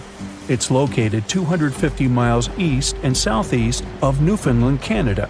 Behind one iceberg, there could be another, and another after that. And so the crew on board had to remain very attentive to avoid several potential collisions, not just one. A smaller ship might have been better suited for the trip. Titanic's size was certainly a challenge when it came to steering. In fact, it had just left her dock in Southampton when it nearly collided with another smaller ocean liner, the SS New York, missing it by just 2 feet. The gigantic steamship was obviously not made for maneuvering quickly in tight quarters. A ship that size required time and space to change course. But when it comes to ships versus icebergs, a ship's size doesn't always matter. The Islander was a steamship designed to travel the Inside Passage in Alaska. In the summer of 1901, it struck an iceberg, which tore a hole in the front portion or bow of the ship. The vessel did not sink right away, and the crew tried to steer it to safety. Ultimately, its bow completely submerged, and its stern was lifted up and out of the water. It didn't take much longer before the ship sank completely. Of the 168 passengers and crew members, 128 survived, and $3 million in gold was lost. Islander had a 240-foot hull, making it almost a quarter of the size of Titanic, and that smaller size didn't seem to be much help in preventing a collision with an iceberg. And then there was the Hans Hedtoft in 1959. Also known as the Little Titanic or the Danish Titanic, it was referred to as the safest ship afloat. It was 272 feet long with 95 people on board. Much like the real Titanic, the Hans Hedtoft was specifically engineered to handle most of what the sea could throw its way. Along with its double steel bottom, it also had an armored bow and 7 watertight compartments. How could such a ship sink? But it could, and it did. It was on its first voyage, returning to Copenhagen, when it ran into trouble. On January 30th, it hit an iceberg. An SOS was sent, but when the Johannes Cross arrived to help, the Hans Hedtoft was nowhere to be found. The only evidence of the ship's existence was a lifebelt that was washed ashore in Iceland 9 months later. Again, the ship's smaller size didn't work in its favor. A smaller size of Titanic wouldn't have guaranteed a safe voyage in 1912. The final what-if concerns the last-minute choice when the iceberg was spotted and the alarm sounded. First, Titanic could attempt a complete stop, but this wasn't an option as the ship needed a half a mile to come to a halt, and the iceberg was a mere 900 feet away. Second, the Titanic could attempt to avoid the iceberg by steering away from it. This is what the captain ordered, but the attempt was unsuccessful, resulting in a deep gash across the ship's hull. The final option? To hit the iceberg head-on. Would this have made any difference? The answer is an intriguing maybe. Some think a head-on collision would have saved Titanic. In this scenario, the collision would have limited the damage to the very front of the ship. Instead of the iceberg tearing through the hull and compromising several of the watertight compartments, only 4 of the compartments would have been breached. This meant the others could do their job of keeping Titanic afloat. The ship could be stuck, unable to move, but it would remain above water until help arrived. This would provide a ship like Carpathia enough time to reach the scene of the accident and bring the people on board to safety. One of the Titanic's designers, Edward Wilding, made a similar claim during an inquiry into the sinking. He argued that most people would have survived a head-on crash, and that Titanic itself would not have sunk. Others disagree, though. First, the special bulkheads on Titanic were designed specifically to protect the ship against collisions with other vessels, not with icebergs. These compartments would crumple upon impact, absorbing some of the force while the other ship absorbed the rest. Though the damage would still be extensive, the remaining bulkheads would keep the ship afloat. But an iceberg does not have the same flex in a collision as you would experience with another ship. Most of the force would be absorbed by Titanic, resulting in greater damage to the ship. Even worse, the impact would be carried through the full length of the ship. Rivets would burst, seams would tear, The compartments would quickly flood, and the ship would sink even faster, resulting in fewer survivors. In any case, as with most what-ifs, we'll never really know the answer. As tragic as Titanic's first and last voyage was, it did result in changes that helped make venturing out to sea much safer. Findings from hearings on the disaster led to the creation of the International Ice Patrol, or ICC, in 1914, an organization that tracks icebergs in the Atlantic and Arctic Oceans to ensure vessels in the area can avoid them. In the US and Britain, ships were obligated to carry enough lifeboats to accommodate every person aboard. Regular lifeboat drills were made mandatory. And finally, the bulkheads on ships were made higher to keep water out, and bottoms were stretched to create double hulls, helping make the compartments truly waterproof. There's no denying that Titanic was a terrible tragedy, but the lessons learned from that night to remember has helped prevent many more.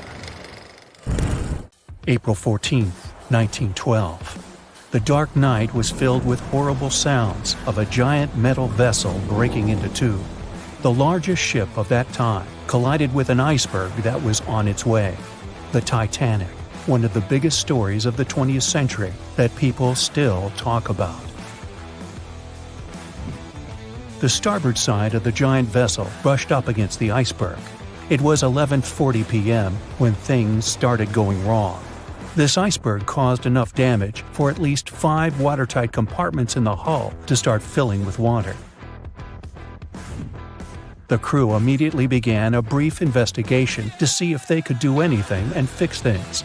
They had no one to rely on, all alone in the darkness of the cold night, far away from the land.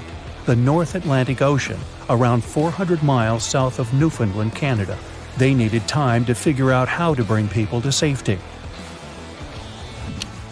They had some time, true, but not enough.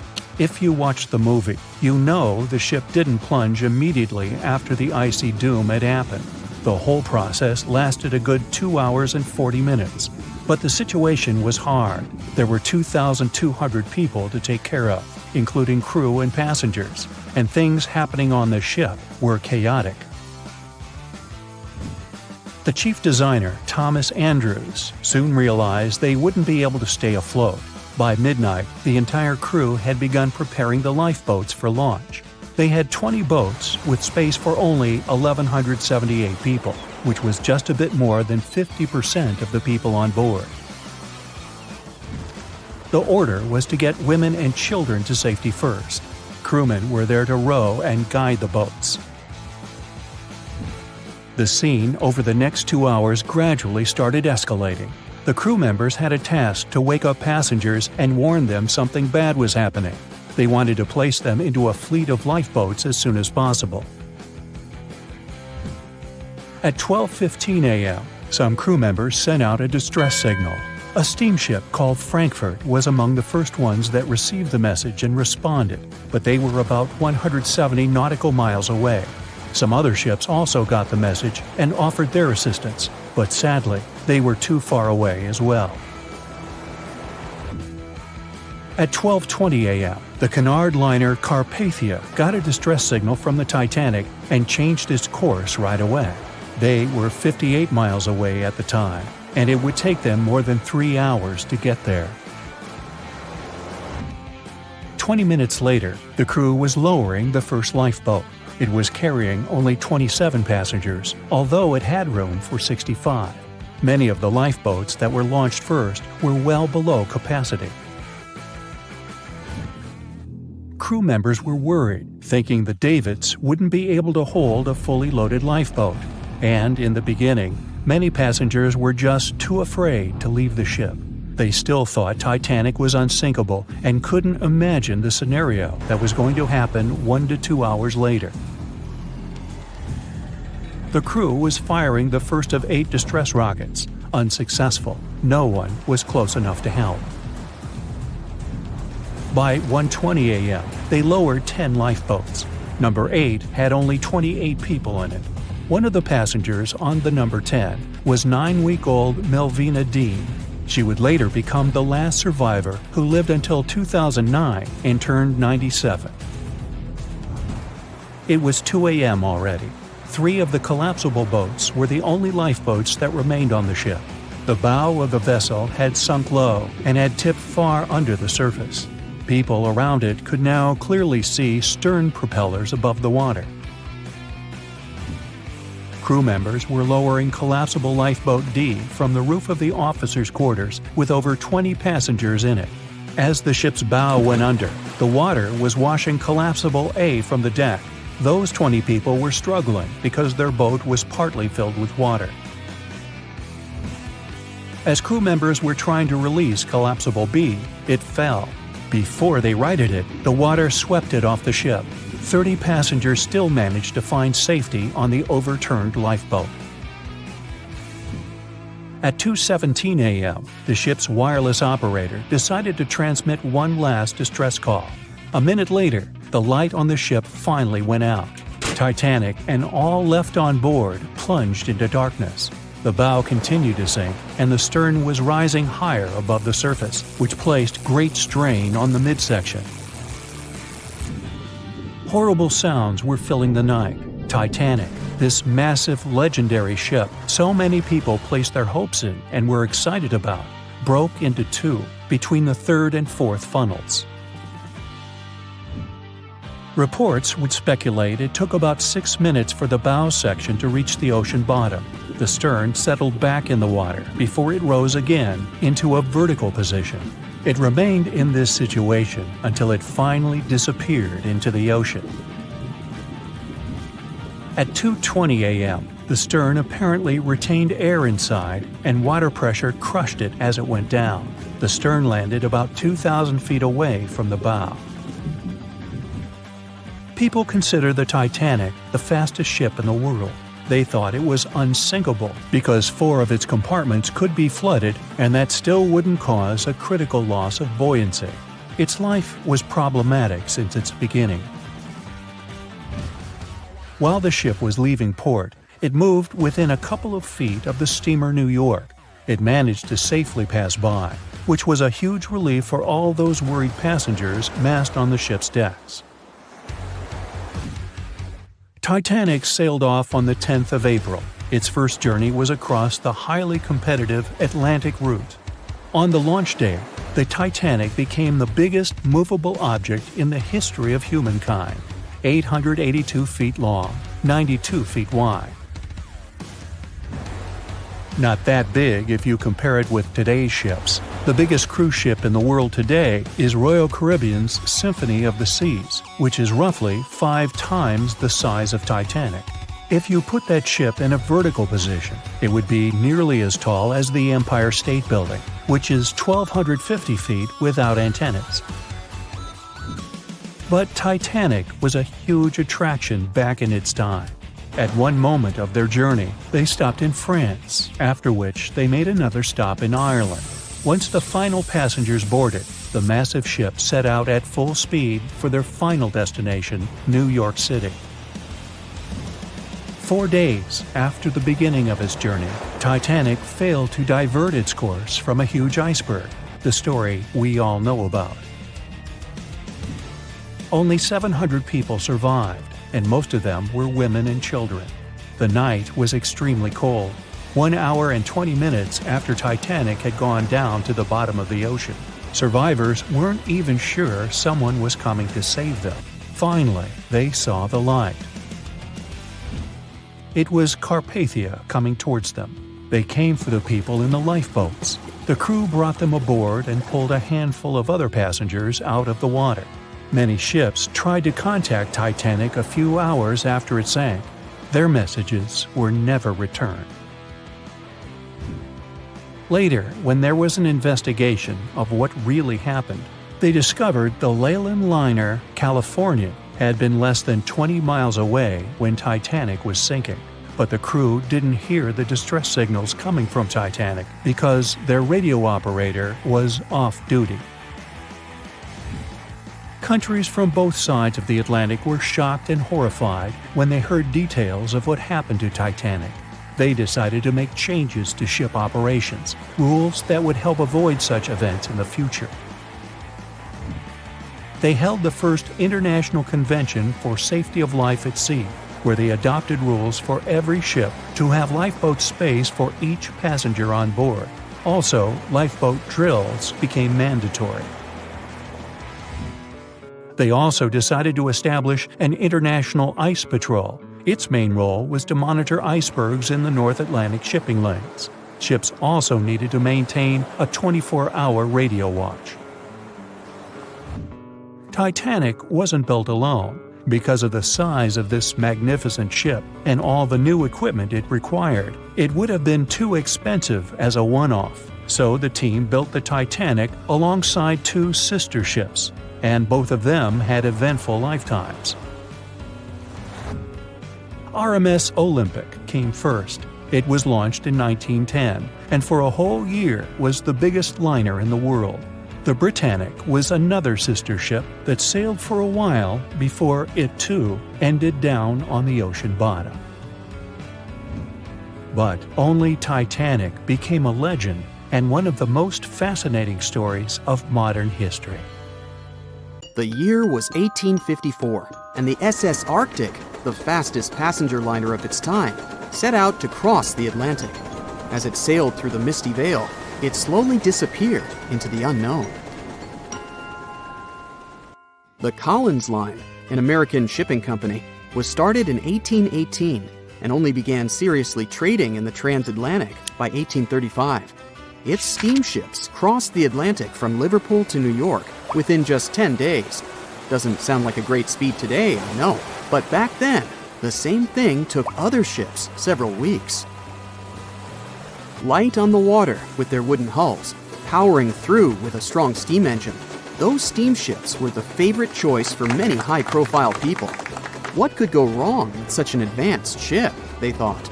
This reminds me of some other ship everyone believed to be unsinkable. But anyway, back to the Collins Line. It grew to be a serious contender on transatlantic routes, with only one other competitor, the Cunard's Line. It was a British company also aiming to be the main force through the Arctic Passage. In 1835, the company received a new ship that traveled to Liverpool and came back to New York with the largest cargo ever at that time. From then, the Collins Line was steadily growing. It seemed like there would only be future successes for it. Unfortunately, their lavish ships became costly to run with the amount of coal used. Massive power along with weak wooden hulls meant they needed many repairs after each voyage. So, every trip ended up being expensive. But since the ships were safe and had a great reputation, people were willing to pay the price, and the company was definitely not in crisis. They had achieved something no one had managed to do before them. Like I told you, their ships crossed the Atlantic in a whopping 10 days, and Edward Collins, the owner, was very determined to maintain the pace. Their 5 ships easily outran the Cunard's Line of only 3. With this great praise, it provided more attention. Though the Cunard's ships were slower with their iron hulls, they believed there was still profit, regardless of how slowly they sailed. Among Collins' ships, the Arctic, the third of them to be launched, was the largest, reaching 284 feet long, with 2 side-lever steam engines, each with 1,000 horsepower. The paddle wheels made 16 revolutions a minute when at full speed. At the time of its launch, the press called it the most stupendous vessel ever constructed in the United States. But glamour and fame couldn't avoid what would come next. On the 27th of September, the Arctic was on its journey from Liverpool to New York, continuing a speed pace through the thick fog. It's possible that by that moment, after 4 years of record-breaking trips, the crew became overconfident with their sailing and the ship. Going only 50 miles from Newfoundland, they carelessly continued through the fog with no radio contact, sonar, or any other form of identifying objects, equipped only with Morse code. A smaller ship, the SS Vesta, which operated as a fishing vessel, often worked around Newfoundland. It was passing through the same path as the Arctic and crashed into its side. Shocked by the collision, the captain of the Arctic offered help to the much smaller Vesta, but it was soon clear that the damage that seemed minor on the Arctic was far worse. Beneath the waterline, a hole was letting water into the hull. The cost of the much faster wooden hull now seemed less valuable. They steered toward land, trying to plug the holes, but they weren't doing so well, and the seawater continued to pour in, filling up higher and pushing the ship down. And finally, once the engine room was full, it put out the boilers, taking away the massive power the Arctic was once legendary for. They moved slowly until coming to a complete stop. The ship continued to sink, and the order was to abandon it. At the time, maritime law allowed for the Arctic to carry only 6 lifeboats, only capable of saving 180 people. The crew and some of the passengers managed to push their way aboard and took most of the seats on those boats. Things were pretty wild, and everyone forgot about their manners, not letting the ladies and the youngest ones board first. It took 4 hours for the Arctic to sink. 150 crew and 250 passengers were on board. Those that weren't able to find a lifeboat made a desperate attempt to build their own rafts from parts of the ship. 2 days later, only 3 boats made it safely to the shore. The other 3 were never found. Believe it or not, the rescue party also saved some people that had been clinging to the wreckage for 2 days. Unlike the crew, the captain went down with the Arctic, but amazingly survived. He would be only one of 85 people that made it, out of the 400 on board. When the news arrived 2 weeks later, the public responded with great sadness to the losses. Great anger soon followed towards the poor safety measures and the crew. The press published demands to change the laws for more lifeboats. It only made sense to have enough for every person on board a ship. But they ignored those requests. This neglect would lead to more disasters in the future. Enough lifeboats would only come into maritime law some 60 years later, after the disaster of the Titanic. Edward Cullen's wife and 2 children were also aboard the ship and didn't return. He was heartbroken, but didn't stop running his business. The Collins line still had a reputation to uphold, the biggest, fastest, and most luxurious on the Atlantic. Edward Collins would now build an even better ship than any other. It was named the Adriatic, and it was the largest ship in the world, 354 feet long. With 2 alternating steam engines that had never been built of this size. These steam engines at the time were at the height of engineering, though today you can only see them in models and toys. With the new addition of 2 masts, the Adriatic would also be able to sail if needed. Luckily, they made some lessons from the disaster of the Arctic. But before their new ship, the Adriatic, was built, another disaster had occurred. The sister ship of the Arctic had also sunk. They believed this second ship was desperate to stay in front of the Cunard's line and hit an iceberg somewhere during the race. This weird contest took the lives of 141 people. The desperation of Collins and his weakly built hulls pushed the company towards bankruptcy in 1858. The newly built Adriatic, costing over $1 million, had only made 1 voyage in the end. And even that voyage was considered a disaster. The ship collided with a tugboat. It still managed to finish its maiden voyage at a suitable time. After the company had gone bankrupt, they had to sell the ship for only $50,000. They removed the great giant engines, replacing them with only sails. Although it was once the greatest ship on the high seas, it was only 30 years later until it was abandoned, labeled irreparable, and anchored in a river. The other remaining ships were also sold and only used for parts. Edward Collins left the industry altogether, seeking work on dry land instead. As the Collins line was no longer in the mix, the Cunards would grow in strength. Without competition, they would win the Blue Riband for the next 30 years And 180 years later, after producing hundreds of ships, they still have a constant presence on the seas as they provide transatlantic crossings, world voyages, and leisure cruises. To this day, the Cunard Line is the only one to run ships between Europe and America, and it's great proof that it's not always the fastest that's the best. Thick fog is rising over the ocean as the sun is slowly sinking towards the horizon. It's hard to see further away than a few dozen feet, but that's enough to notice a hulking, skeletal shape in the distance. As your ship approaches the figure, your heart beats faster, and then you make out the details of another vessel, abandoned by the looks of it. Ghost ships do exist, and their mysteries aren't always solved. Take MV Hoita, for example. It was a wooden vessel built in 1931 as a luxury yacht.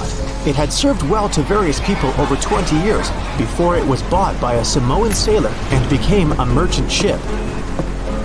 In 1955, though, Hoita's service came to an abrupt and mysterious end. On October 3rd, it set sail for another trading voyage that should have taken no more than 48 hours. Delays happen in the sea, so when Hoita didn't arrive on October 5th as scheduled, there was little worry yet. But then it failed to come on the following day too. There was no distress signal or any other sign of Hoita's presence anywhere between its departure and arrival points. A search and rescue party was dispatched to find the ship, and for 6 days, they were scouting the area of nearly 100,000 square miles.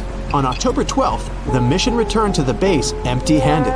Hoita vanished without a trace.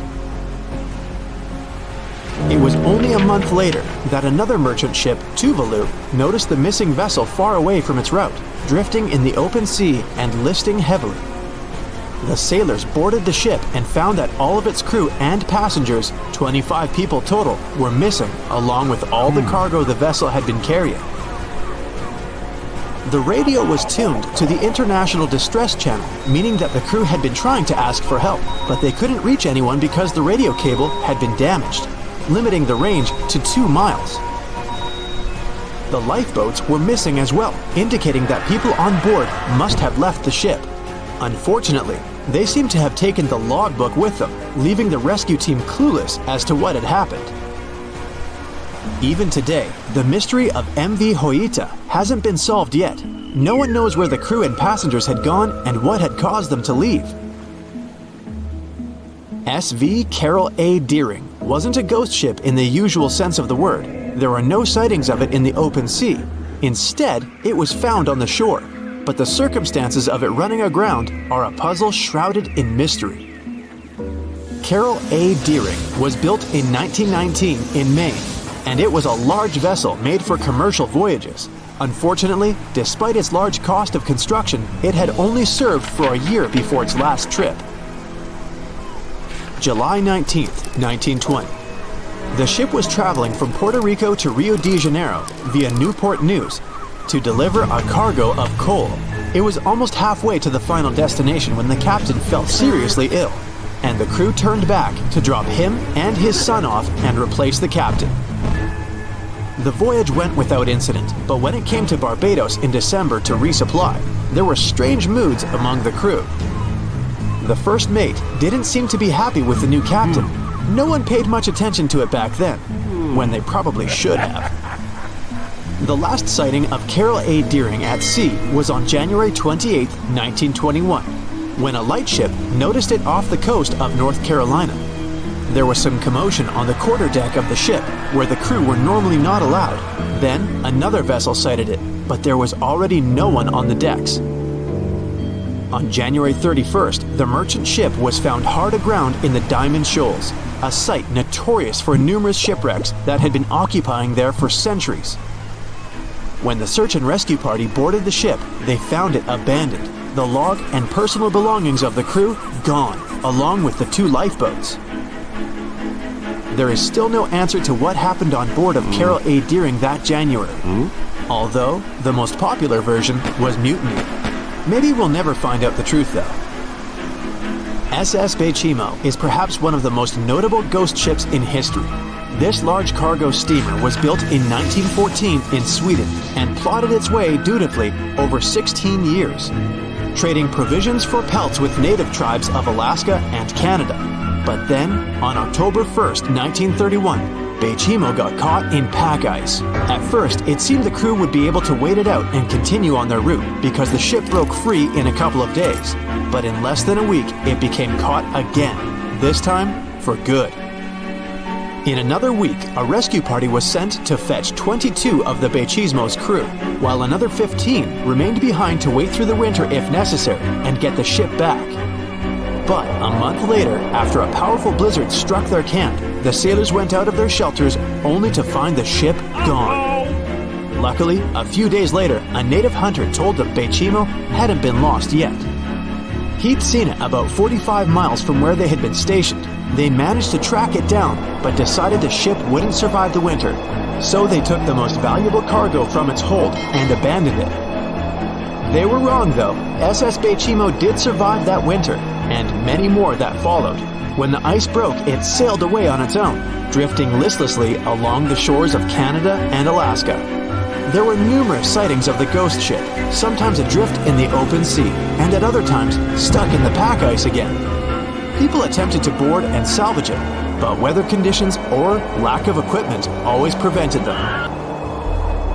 SS Beichimo was last sighted by native Alaskans in 1969, 38 years after its abandonment. What became of it later remains unknown. The story of SS Orang Medan is one of the most puzzling and harrowing ghost ship stories of the 20th century. No one even knows for sure if the ship even existed in the first place. It wasn't recorded in Lloyd's Shipping, the International Register of Ships, which makes it either a tall tale or a vessel that avoided being officially recognized for some shady reasons. In any case, the accounts as to what happened to the Medan vary. According to most reports, it was carrying some unknown cargo in the Indonesian waters when a distress call was received by another ship in the vicinity. The officer on duty heard an SOS message, but its contents are different depending on the accounts. The message did not repeat, and the crew of Medan didn't answer to any attempts to contact it back. The ship that received the distress call hurried to the rescue, but they only reached the vessel the following day, when it was already drifting and slightly listing. When the rescuers boarded the ship, they found that none of the crew had survived. However, one lifeboat was missing, which implied that there was at least one crew member who managed to escape. What happened to the rest of the people on board remains a mystery to this day. Still, there are no hard facts about this story, so we might never find out whether SS Orang Medan was actually a ship and not a thing of fiction. SV Zabrina was a 3-mast sailing barge built in 1873 for river trade ships in South America. She served for well over 4 decades, proving to be a sturdy and reliable ship. It was later transferred to Europe, where it continued serving its purpose well. But then, in October 1917, Zabrina set sail on a regular voyage only to be found ashore several days later. Mysteriously, although the ship was perfectly intact, the entire crew of 5 and the captain were gone. There is no direct evidence or hard facts as to what really happened that day. The most convincing theory is that the crew were washed away from the deck because of an underwater explosion. And then the ship sailed ahead without them, but the truth, as always, remains unknown.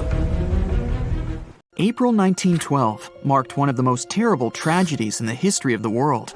The most unsinkable vessel, the pinnacle of engineering at that time, the huge Titanic, sank. On that dark, moonless night, the ship had many chances to save its passengers. There was another ship just a few miles away that could have saved the Titanic, but it didn't.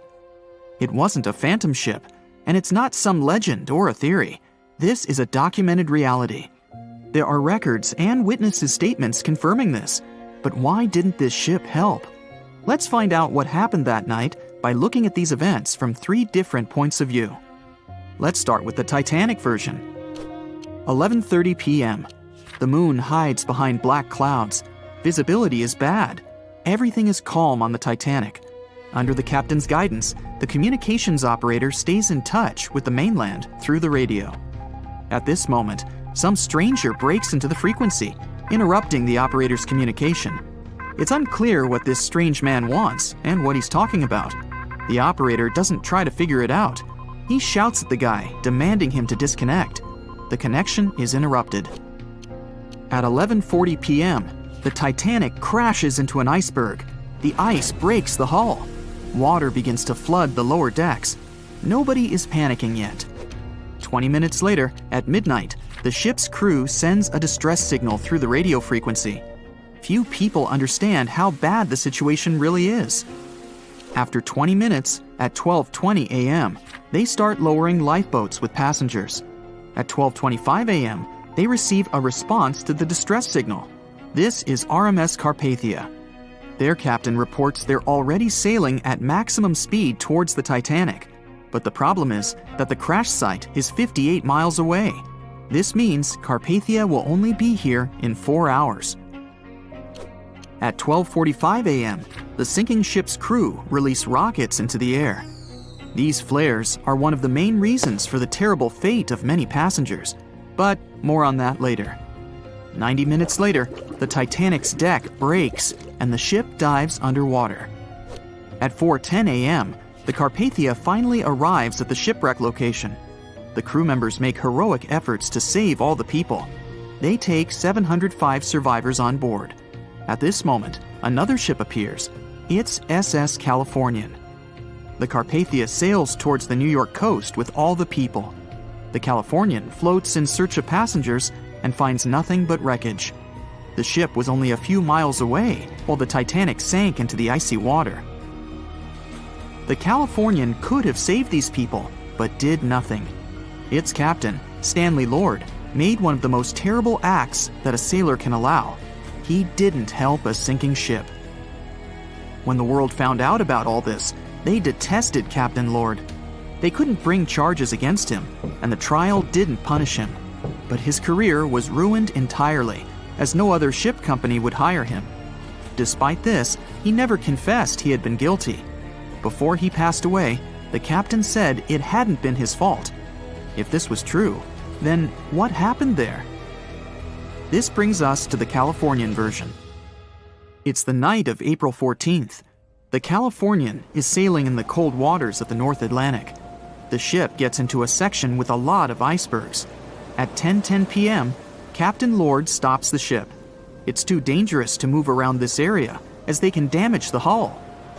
At 11 p.m., the ship starts drifting. It's impossible to move in such conditions with such poor visibility. The captain knows that the Titanic is coming here, so he orders the radio operator to warn the ship about the danger. Radio operator Evans turns on the receiver and tries to contact the Titanic. He spends about 30 minutes on it. The connection is finally established. At this moment, the Titanic radio operator is speaking with the mainland. Evans interrupts this conversation and tries to warn the ship about icebergs. The operator doesn't understand Evans' words. He's annoyed because Evans broke into the channel so brazenly. He shouts at Evans and cuts the connection. Tired, Evans turns off the receiver and informs his superiors about the incident. It's still a mystery how the captain reacted to this news. He probably thought the Titanic knew about the danger. He lets Evans go to bed. If Evans hadn't turned off the radio and waited 1 hour, he would have heard a distress signal from the Titanic. But you shouldn't blame him. At this point, he has no official reason to stay at the transmitter. Evans is too exhausted and can't fight drowsiness. So, Evans goes to bed. The Titanic begins to sink. Its captain sends a distress signal. The operator on board the Carpathia catches it, but the Californian doesn't, since the receiver is turned off. Captain Lord can't sleep. He feels that something is wrong. Meanwhile, the Titanic is rapidly sinking under the water. The captain gives the order to launch rockets into the air. And here is where one of the critical mistakes takes place. They release warning lights, but they are not red. The crew forgot to take red rockets on board for some reason, so they lit up the sky with a bright white light. If you need to send a distress signal, you need to release red lights. Captain Lord sees these lights, but doesn't perceive them as a cry for help. It can't be that there are no standard red rockets on such a massive ship as the Titanic. But, unfortunately, it can. Captain Lord thinks the Titanic is sailing away. Perhaps there is some unknown reason behind those white lights, but he doesn't really know. So, Captain Lord has no idea that the Titanic is sinking. He still decides to contact the ship, but this time, not through radio communication. Captain Lord doesn't wake up the radio operator and sends a signal to the Titanic through a signal lamp. It's important to understand that many old-school captains didn't take radio communication seriously. They didn't understand the value of this technology. That's why Captain Lord doesn't wake up Evans. He sends light signals, but the Titanic doesn't respond. Many survivors later mentioned seeing the flashing lights of the Californian, but there was nothing they could have done. The ship's crew doesn't hear their cries for help. At 2:20 a.m., the Titanic completely goes underwater. A little more than 2 hours later, radio operator Evans wakes up and turns the transmitter on. He hears many rescuers talking about the sunken ship. Evans understands everything. He reports this to the captain. At that moment, the Californian immediately heads to the wreck site. They meet Carpathia there. With the survivors on board, it sails towards New York. The Californian stays sailing and looking for people. They find nothing but wreckage. The Californian returns to the mainland. The news about the ship that could have saved the Titanic is spreading all over the country. The trial begins. Captain Stanley Lord and the crew tell their version. They say their ship had been standing still. Many people don't believe them, and some of the surviving passengers claim to have seen the Californian sailing by. Still, the judge declares them innocent. 1962. Captain Stanley Lord is a very old man. He calls a notary to confess something. The captain makes his last remark about this case. He swears he's not guilty. But if it wasn't the Californian sailing past the Titanic at that moment, then what? The Samson theory could answer that question for us. The sealing ship Samson is sailing in the cold waters of the North Atlantic. The crew aren't sleeping. They carefully study the surroundings, but not because they're afraid of icebergs. They're scared of meeting with the U.S. Coast Guard. The Samson ship's crew catch seals, which is illegal. At 12:45 a.m., Samson's captain sees white signal rockets. The team is sure it's the Coast Guard. They turn off the lights and sail away. It's dark, so they don't notice the sinking Titanic. They return to the coast of Iceland and hear about the disaster. They realize they have abandoned the drowning passengers. The nephew of one of Samson's crew members reads about this story in his uncle's diary. The nephew asks for permission to publish these recordings. All the people realize that Captain Lord wasn't guilty, but unfortunately, he didn't live to see this moment. Actually, it's still unknown who is guilty in this story. 2 ships were nearby the Titanic.